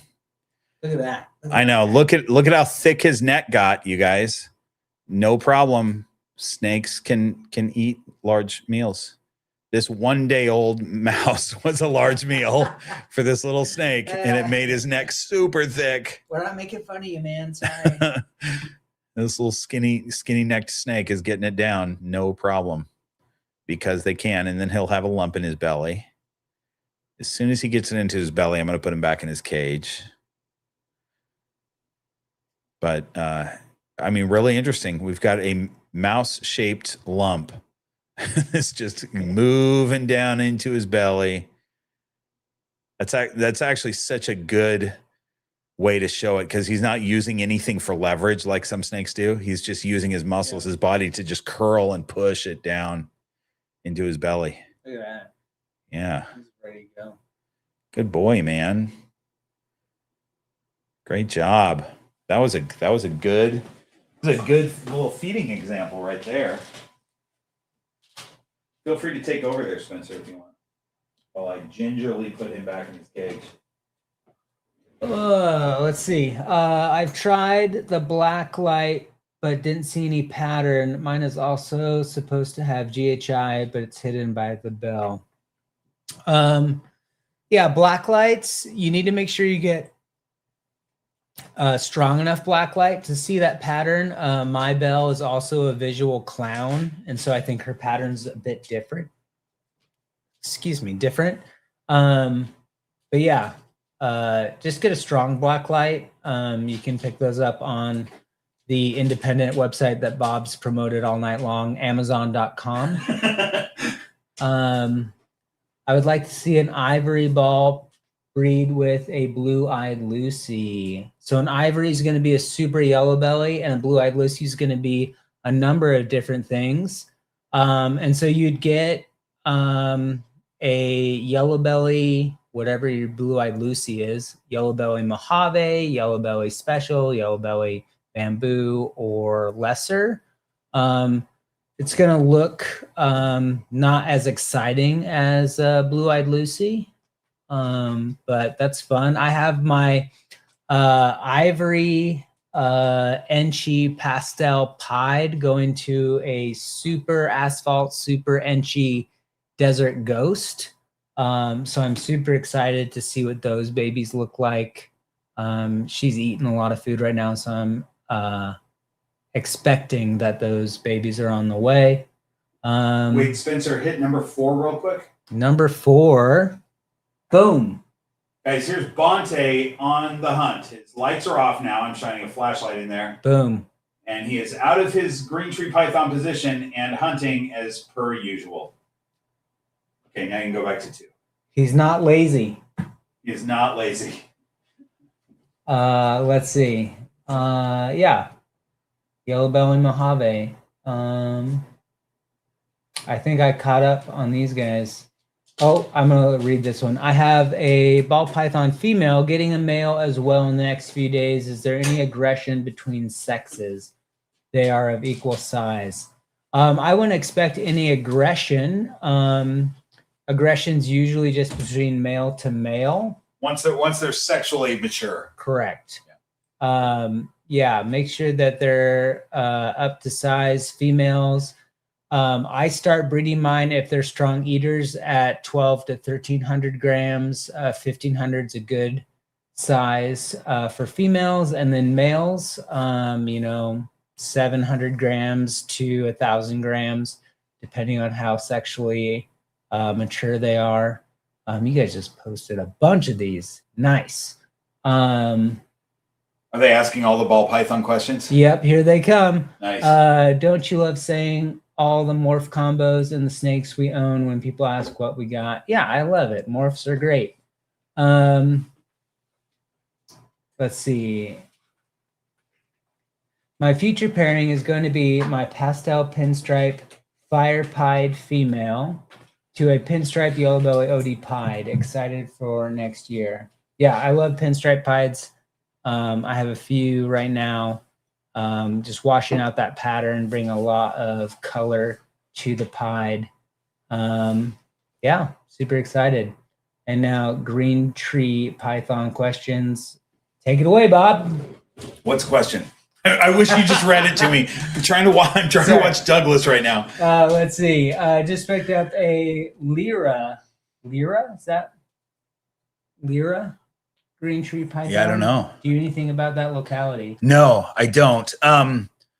Except I feel like that's one that I just saw recently.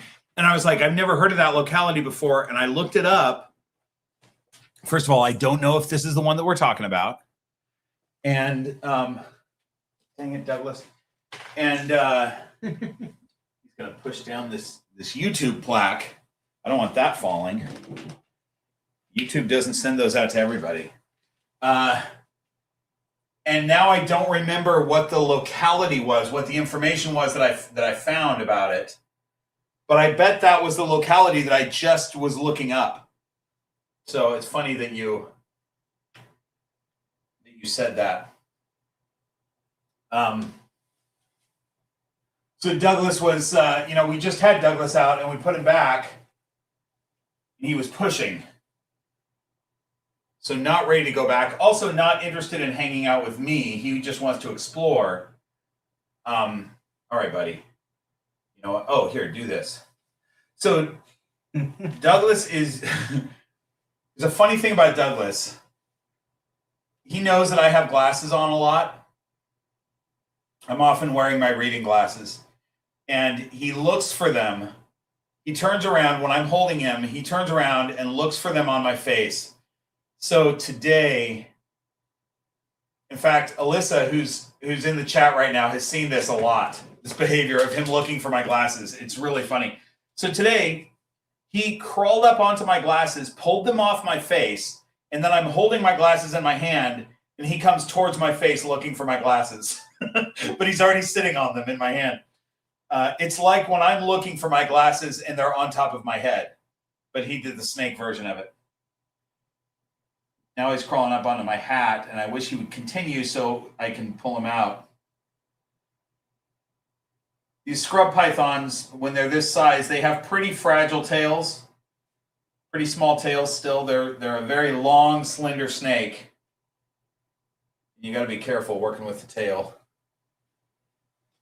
That you don't you know, there's vertebrae in the tail, and when the tail is that thin, there's still vertebrae in there that you could separate. So you gotta be really careful with these guys. But I think he's happy to be on my hat. You guys, we are going to end this live stream pretty soon. I feel like I need dinner. And here's what I'm going to advocate for. Yeah. We can eat. You're new here in town. We can do whatever you want. We can go somewhere if you want. Here's the thing. I found the best pizza that I've had in Los Angeles. I was thinking about pizza. Okay. There's a place called Ozzy's Pizza, and it's spelled Apizza, which is pronounced Abits. Okay. Which is when the Italians came to the United States originally and went to Massachusetts. Basically, there was a bunch of them that went to Massachusetts. There's a am I right about Massachusetts? Am I saying that right, or is it somewhere else? I might be wrong when I say Massachusetts. You guys tell me if anybody knows what I'm talking about. From what I've learned from The Departed, the Irish went to Massachusetts. Okay, that's possible. Anyway, the whole point is it doesn't matter where it's from. Ozzy's Pizza is or Ozzy's Abits is the best pizza I've ever had in LA. And I just ordered it accidentally on Grubhub, and they just bring it to me, and it's insanely good. We could go, or we could just order it. Either way. Whatever you want. Okay. Either way. That's the plan. So, let me see if there are any pressing questions. Well, I like this one. Are there any morphs that are more likely to produce paradoxing than others? oh, weren't we talking about this at the reptile show? Yeah. Because I said no, but then didn't you have other information? No, I think you're right. I think paradoxing is just totally random. I thought we learned something though about, or was there somebody there talking to us about it that said that they had luck with a certain morph producing more paradoxing, and I had never heard that before. In my mind, you guys obviously put in the chat if you know something different than this. But in my mind, and in your mind, Spencer, paradoxing is just random. It happens randomly. There's no morph that produces it more. But somebody was telling me that there is a morph that they say they think they get more paradoxing from. Yeah, I agree with you 95%, except the shatter gene. Shatter? If you follow that gene, Brent Thomas and Chris Hernan are working with the shatter gene, and they're putting out some pretty crazy stuff. Oh. Which looks like paradox, but I think it's just a gene, if that makes sense. Oh, that's interesting. Yeah. That's interesting.